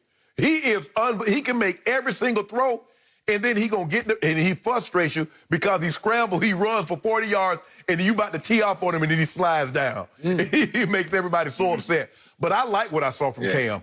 They did a great job. They took advantage of his athleticism, and I believe that's going to be heavily in the game plan all year. This is who Cam Newton is. He's going to get somewhere, Skip, somewhere between 6 and 10 rush attempts a game. Probably 4 or 5 will be designed, and the other 4 or 5 will come out broken plays. But Cam, he'll protect himself, but I like what I saw yesterday. I got him winning this division. Skip does not. I do not, because the schedule gets nothing but harder, and this was arguably the easiest game on the schedule. Ryan Fitzpatrick played like old bad Ryan Fitzpatrick as opposed to the Ryan Fitzpatrick who went 5-4 down the stretch last year and had a couple of miraculous games. But Michael Vick, nobody in the world knows better what it's like to be a running quarterback than Michael Vick knows. Now, you were a much smaller man, obviously, than Cam Newton at, what do we give him, 6'5", 240-ish? Yeah, he's probably about 240 now. He lost a lot of weight. Yeah. He is a big man. He is a powerful man. And yet, Michael, as you know, watching, he just gives himself no quarter. He's just a baller, man. I mean, when he takes off, he doesn't want to slide. He wants to run you over. And if it's the goal line, he's going to take the shot and take the hit and beat you to the punch and the goal line. So my issue is, how much more of that can he take? Can he run 15 times with collisions? No. Hell no. You know, every time I seen Cam get hit yesterday, I cringed. Well, okay. Because of the history and the New England Patriots' success is dependent on Cam being out there for 16 games. Yep. And, we lose Mike. Oh, shoot. Yeah. He was right on what I wanted to hear from. Yeah. But Skip, that's but he was going there. Right, that's what we're talking about. Yeah, he ran 15 times yesterday. But Skip, that's 240 carries. That's what you give a running back, a guy that you pay money to take those kinds of collisions. And like you said, Skip, Cam's a big man, so that's a lot of target to hit. Yeah. And so he has to be careful because, like you said, Cam pride is on full display. He's like, I need this first down. Okay, you're in my way. I'm going to run you over. He just does. I love that about him. I'm like in awe of it, but he's human. Right. And this league is hard, right. Man. And you can't take, he can take more than any other quarterback, more punishment than any quarterback I've ever seen, he takes. Right. But there's a limit to it. Think about it, Skip. Russell Wilson has been a running quarterback. He has. But they can't he's get a slider. Yeah, exactly. Right. But there's a difference, Skip. Mark McGuire wasn't stealing any bases because at 6'5", 250, you not sliding. Ricky Henderson stole bases. Willie McGee stole bases. He's a smaller man, so Russell is able to get down. And that's what Cam is going to have to guard against, Skip. Okay. He's going to have to guard against those those contact plays. Do we have Michael back? You there? Yeah. Mike. I'm back. Okay, keep going about how much contact, how much punishment can Cam take down the stretch of this schedule. Yeah, sorry about that. My kids are in virtual school and everybody's on the internet right now, so bear with me. But I will say, me being a guy with a smaller stature, I learned that as my career went on and I had to protect myself. And, I don't want Cam to get so caught up in, what needs to happen and what he needs to do, thinking he has to be Superman. And then he gets carried away out there because he puts himself in danger. The New England Patriots' success is going to be dependent on Cam being out there for 16 games. So, I know he's 6'5", 245, but it don't make a difference when you got guys 6'5", 285 pounding on you throughout the course of the game. So, yes, yesterday He looked like he had a great time, but he needs to put a host on it and take care of himself just so he can make sure that he's out there for the longevity of the season.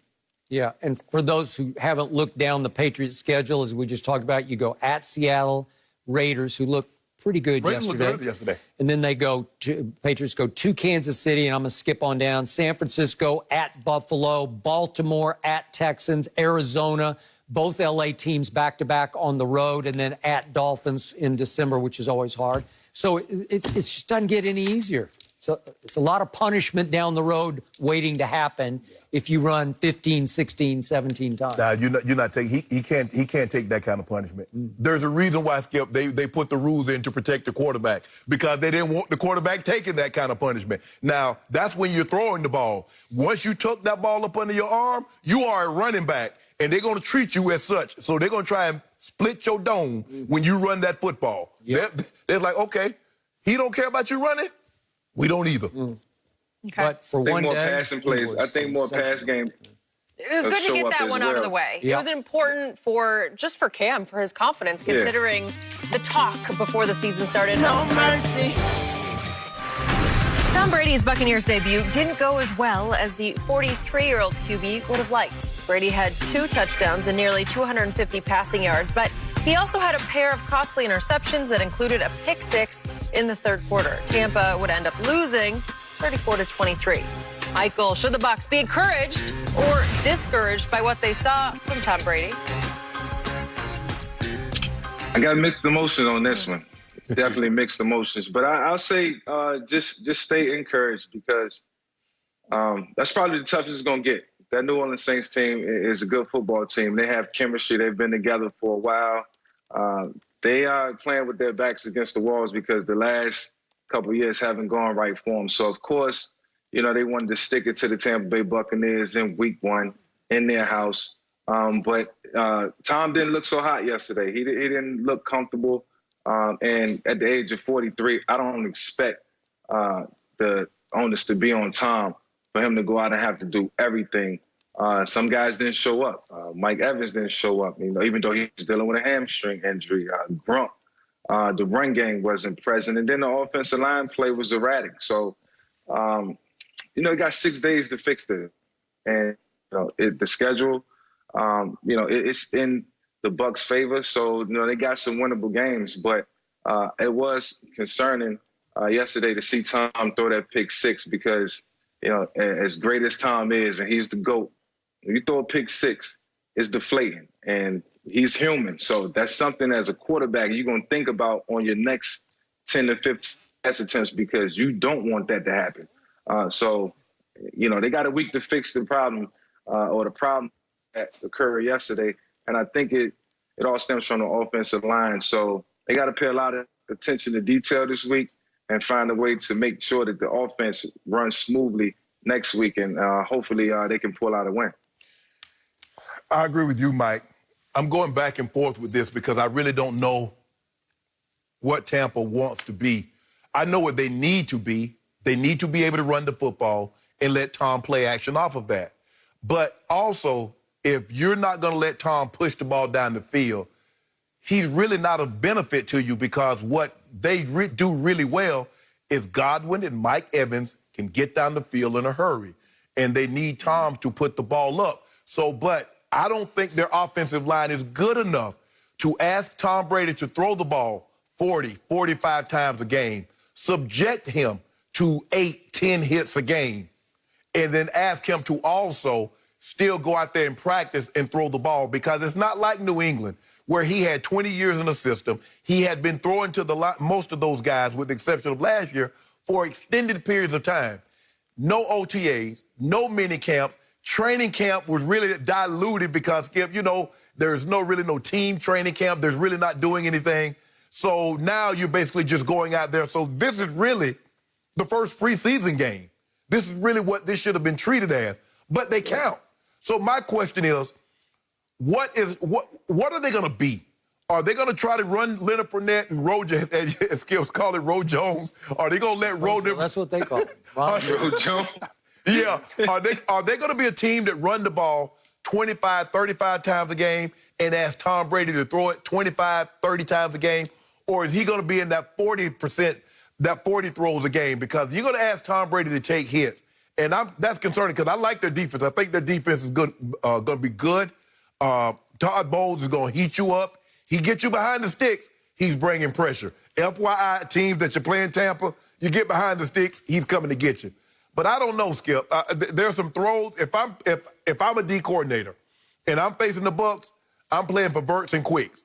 I'm not worried about the ball coming outside the hash unless it's a vertical because I don't believe he has the arm strength to consistently throw the ball outside. So for me, I just don't really know what they're going to be. Tom was what, and I tried to tell Skip, but Skip told me he's the GOAT. He wasn't going to have any time acclimating to the system. I think that's going to be, the system is different, and it's going to take some time. Trust me, I acclimated to a new system. Vick, you had to acclimate to a couple of new systems. It takes time. It takes some time. Okay. So while I thought the Patriots had the easiest game on their schedule at home yesterday, the GOAT had maybe by far the hardest test he's going to have all year in game number 1 with no preseason, nothing but virtual OTAs, all new teammates except Gronk, who was kind of a no-show yesterday, and I don't know why. I don't know if he's lost it or if he hasn't figured the system out. Well, I don't know. They kept him in the block a little while, Skip. A little bit here and there, but he was virtually useless in the pass game that shocked me, frankly. And think about the secondary he was up against. Does anybody have a better secondary than the New Orleans Saints? Because you have Marshawn Lattimore, who was the 11th overall pick, and Janoris Jenkins, who was a second-round pick but has made Pro Bowl. And they're both really good. And Janoris is the all-time cluer. He'll jump a route. He'll eat you alive. And he ate the GOAT alive yesterday. Double moving. You better. You just better. And then the safeties are Malcolm Jenkins. It doesn't get much better than Malcolm Jenkins, who once upon a time was the 14th overall pick out of Ohio State. He's made Pro Bowls. He's 3 Pro Bowls and 2 rings. And then that kid, Marcus Williams, he's a good player. He was a second-round pick. So the totality, the unity of those 4, man, it's hard. And then Cam Jordan, is there a much better pass rusher than him? He's solid. And DeMario Davis is flying at you. And they had 4 or 5 other guys. They're having a hard time blocking them. So Tom did throw some deeper passes. He threw 5 or 6 balls that hit receivers right in the hands. So I thought he did the best he could do under the circumstance. I thought the throw up the seam to Mike Evans, it's just wrong page. I know Arians threw Tom completely under the bus, but remember, he's thinking Mike Evans is 6 feet 5 inches tall, and he's supposed to be running, I don't know what you call that route. It's kind of a post. Well, it looked like it was covered too, so they expected Mike to keep going down the hole. But Mike like, well, the linebacker's carrying me. I see Malcolm Jenkins. I know you're not going to throw this, so I'm going to pull up and stop. Okay. So, but if he keeps running, take the middle of the field. See, Tom thought he could win a jump ball with Malcolm Jenkins. So that's what Tom's thinking, but they've never been to battle together. Not one time has he ever thrown Mike Evans a pass like that. So he's thinking, can I trust 6'5" just to go up and catch the ball? And it looks horrible. You know, it just looks like a terrible overthrow. Mike, I don't know how y'all did it, but they call this the Tampa 2, where the Mike backer would just run, and it looked like it's 3 across the board. So what we started doing is that we would take off, and then we would pull up at 12 yards, and then the quarterback would just throw us the ball. And I think that's what Mike Evans was thinking, because he sees the linebacker taking off. He sees the safety. He's like, I'm not getting down the hole. Let me just run the stop. Tom puts it on me. We got a completion. So that's something, as you mentioned, with practice, okay, look, if that linebacker just hightails it out of there, I know I'm not going to be able to beat him over the top. I'm just going to stop at 12 yards. You put it on me. We got a first down.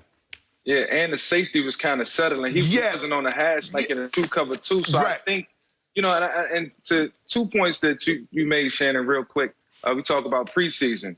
You know, would the preseason have benefited Tom so that he can go out and see, you know, if these concepts actually work versus different coverages? He would have had the chance to do it versus live action. You know, that just wasn't the case. And 2, you know, he's only been in this system for what? 5 months now, you know, if that. So, you know, you look at a guy like Aaron Rodgers, who really flourished yesterday because year 2 in the system, more comfortable, understand it better. So these are all things that's going to play a factor throughout the course of the season. It's a reason to be encouraged, but also discouraged. So, it's mixed emotions. Shannon's getting a little queasy over here because he's starting to think, the coach's going to figure it out. I know Tom Brady ain't used to being criticized publicly and to say things are actually his fault publicly. The head coach said those 2 mistakes were Tom Brady's fault. He never worried about that in 20 years and in New England. He wasn't even nice about it. Like he didn't say, but it was Tom's first game. There was none of that. It's like, wrong. But Skip, you know how BA is. That's how he coached. Yeah. Rough, tough. Well, Tom knew as well. Michael, so good to have you. Appreciate it. So glad football is back. We'll check in with you very soon. No mercy. Yesterday, Aaron Rodgers led the Packers to a 43-34 victory behind his 364 yards passing and 4 touchdowns against the Vikings, which wasn't fun for me. Meanwhile, Kyler Murray led the Cardinals to an upset win over the 49ers on the road. Kyler rushed for 91 yards and a score in the win and had 230 yards passing with a touchdown and an interception. So, Shannon, who had the better win, Aaron Rodgers or Kyler Murray? I'm going to go with Aaron Rodgers because he was washed up. Remember, they took a quarterback in the first round. They traded up to get a quarterback because they say that Aaron Rodgers, and we read all the articles, all offseason was the articles that being written, Aaron Rodgers is not that dude anymore. He's slowing down and yada, yada, yada. And he went to Minnesota, and everybody knows what a Mike Zimmer defense represents, especially the Minnesota Vikings. And I understand that the crowd know it wasn't there, but that's still their defense. And he was 32 of 44 for 364 and 4 touchdowns. He was spectacular. I'm beginning to think this isn't Aaron Jones' team. Hey, it might be Aaron Rodgers' team. Really? But Skip, you know me. I don't really like to get video. I don't like video because I just like to talk. But lately, I've been needing video to accentuate my points. Really? And so, so this will be exhibit. I like to enter this into evidence. This is exhibit A. Go ahead. Thank you. Look at this right here. Skip, look at this. There are 3 guys in the NFL that can make this throw. One of them just made it. The other is Pat Mahomes, and the other guy is Russell Wilson. Look at this, Skip. That's right before the half. Now, that's what you call dropping it into the bucket. Yeah, it was a little late. No, look at this. This is what you call, Skip, this is what you call dropping it in the bucket. Yeah, not Brady yet. No, Brady wish you could. On his best day. I just showed you some Brady doing that. Skip, even if they put him in a deep sleep, even when he's dreaming, he couldn't throw the ball like that. Skip, there's only a handful of guys, 2 I can think of off the top of my head. Skip, he was special yesterday. You know that. And at some point in time, just give a man his credit. Just say, you know what? What I'm seeing, you hadn't seen a whole lot of guys do that.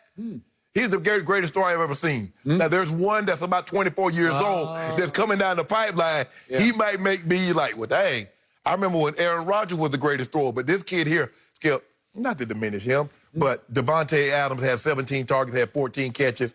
Aaron Rodgers. Is 92 QBR as good, Skip? Because the guy that we, Rodgers or Kyler, he had 80. Is 85. No.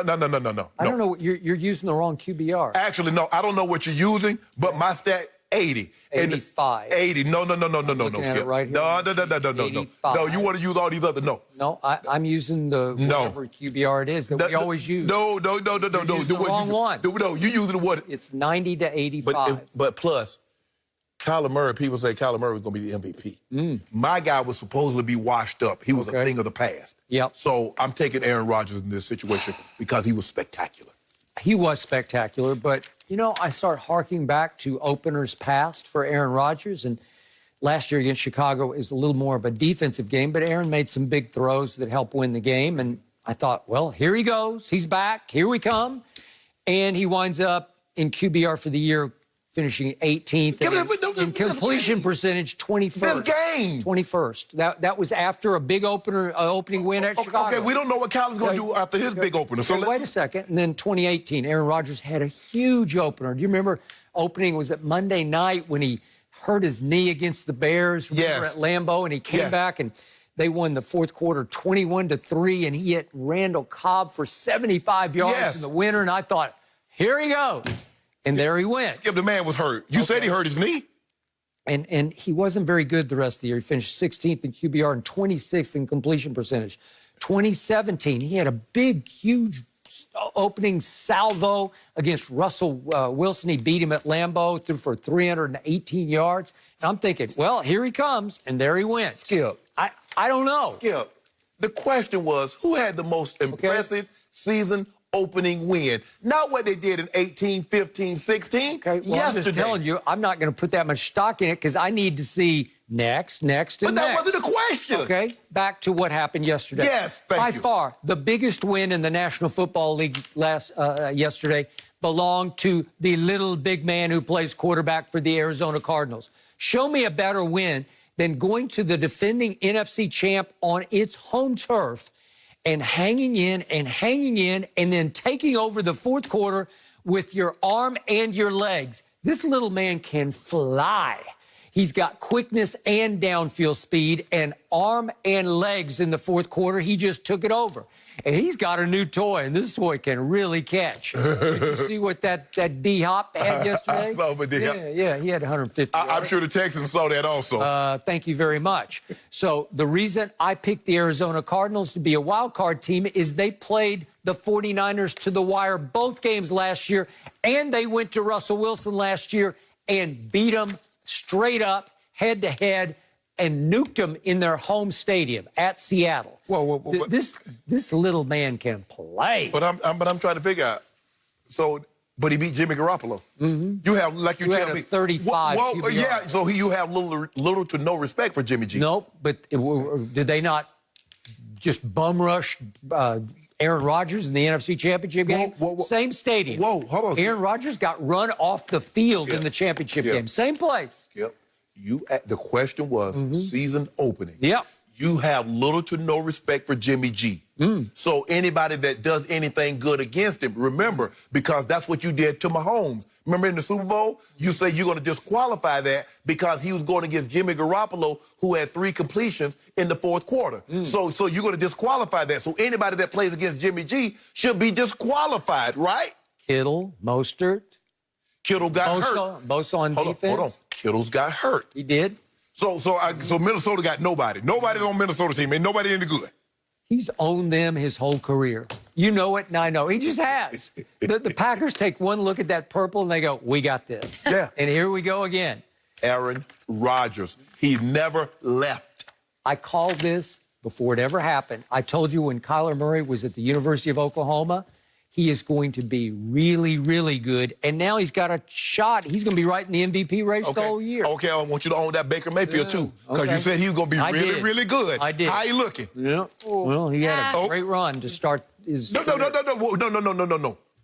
No. Last year, and how did he look yesterday? I told you Kyler would be better than Baker. No. I told you that. But you said Baker was going to be good. Yep. So I need you to own that, too, now. Okay. And you jumped on the bandwagon with Baker, and you not own it anymore? I did jump on a little bit. You started calling him Shake and Bake like you had a new nickname for him. Yep. I need you to own that. I need you to own it with me. And then now you're trying to leave. You were a little bit on the Baker bandwagon. I would L-Jack. Just a little bit. I would And L-Jack. it was not pretty yesterday for him. We're just going to leave it at that. No mercy. LeBron and the Lakers finished off the Rockets on Saturday in 5 games to advance to the Western Conference Finals. Kawhi and the Clippers will need to win one more game after dropping Game 6 yesterday to Denver if we want to see an all-LA matchup. So, Shannon, how big of an advantage is it for LeBron that the Clippers are going to a Game 7? Well, they'll have, 5 full days off, Skip. Look, the Lakers have had rest after every, because Portland had to have a play-in game, so they had rest after that. They've been resting up. They had rest after the Rockets because the Rockets had to go 7 games. So they have rest. I kind of like them to continue to play because once they hit a stride, Skip, they start playing really well. They lost both games, Game 1 to Portland, Game 1 to Houston, and then won 4 straight in both series. So I kind of was hoping that, the Clippers going to win, just go ahead and do it so we can start this thing off on Wednesday. Now, since they got pushed back, they're going to play Tuesday. You're building an excuse. No, I'm not building no excuse. Building an excuse for what? That's what you do. That's what you do, saying that all their focus is on the Lakers as they lose game after game. At first, when they lose it in the regular season, it wasn't because they're ready for the playoffs. They're just getting ready for the playoffs. Now it's the playoffs and they're losing. You building more excuses. And then when they get knocked out by the Nuggets, LeBron got a cakewalk. Now the West is a cakewalk. At first, LeBron couldn't do this in the West. Now he's in the West, and it looks like he's going to come out of the West. Oh, the West is a cakewalk. So you're building in your excuses. So for me, look, they need as much because I guess it's not going to be like in the past. They're going to be playing every other day because they got to get this thing wrapped up here before long. And so I would have preferred them to play Wednesday, but it doesn't look like it's going to happen. So doesn't matter. Wednesday, Thursday, Friday, doesn't matter. I would love the Clippers against your Lakers, but I have serious doubts that the Clippers are going to get to your Lakers. So it's already time to congratulate LeBron James for winning his 4th championship. Cake walk. So why is it a cakewalk? You're going to get the Nuggets when their fairy tale is going to come to a crashing halt. But Skip, no, that's not what you said. People never said the West was a cakewalk. People said the West was the toughest conference. The East was the cakewalk. So now LeBron is in the West. Now the West is the cakewalk. Why? So you got the way overrated Trailblazers. You should have swept them, and it took 5 games. Then you got Houston, who won the first game, and it's 1-1, and Daniel House's bubble burst, and so did Daniel theirs. House. Yes, Daniel House, that Mike D'Antoni had called as improved a player as there is in the league. Becoming one of the better players in the league. The same Mike D'Antoni that said the Lakers were desperate because they made changes in order to not let James Harden go iso ball one-on-one. That Mike D'Antoni? That one. Oh. Who beat you soundly in game number 1. But let me ask you a question. Who had you down a point with 10 minutes left in game number 2. And got the door blown out. Rondo saved your whole season. Let me ask you a question, Skip. Why didn't you guys sweep the Mavericks? They were the 7th seed. So you talking about the Lakers? No. You keep talking about the Lakers should have swept Portland and the Lakers should have swept Houston. Why didn't you guys sweep? You guys were the better team. I picked it a 7-game series. No. I know you're wrong. did. You know, and what did I pick? And what did I pick? Houston. I don't remember. Hey, you do remember? Yeah. I got this many on it. Okay. And what did I pick on Portland? You got I got lucky. this many on it. I got lucky. You got big lucky. Whoa, Skip. And then you're going to get Boston or Miami? Seriously? Skip. No, we're not. It's like you're playing a G League team. No, now, you see what you do? See, everything you can is to minimize what LeBron is accomplishing. You said he couldn't do this in the West. I say he can't beat the Clippers, and I don't think the Clippers can now beat the Nuggets. The Clippers got their own fish to fry. Don't worry about what we got in our cookout. Eat what you got at your cookout. Yeah, we got good stuff over here. We got lobster. We got scrimps, scallops, baked potatoes, nice steaks. Yeah, you're about to get boiled like lobster if they get to the next. You guys got the old hobo cookout. No mercy. Defensive tackle Terry Poe was the only and first ever Cowboys player to kneel during the national anthem last night. Jerry Jones was shown in his suite standing up with his hand over his heart as the anthem played. So, Shannon, what did you make of the Cowboys' sideline reaction during the anthem? I'm a little surprised considering how, everybody did a lot of talking about this, and Zeke said he was going to take a knee and things of that nature. So I was a little surprised. I'm not surprised at Terry Poe because I think, Skip, he made it abundantly clear before Jerry gave him his blessing that he was taking a knee. So did Gerald McCoy before he got injured. So I'm a little surprised, but I don't have a problem with it. And I don't think they should have been asking all these questions of Terry Poe. You know why he took the knee. He made it abundantly clear, Skip, he was going to take the knee before it even started. So what are we asking him questions for? They should ask the rest of the players questions because Jerry said publicly they have the green light to do whatever's in their heart. Yeah, but Jerry's shout is large. Okay, I got it, but I really expected and was somewhat disappointed. I thought Dak and Zeke would kneel, and I thought much of the team would kneel, and only one player, and then it's not fair to him.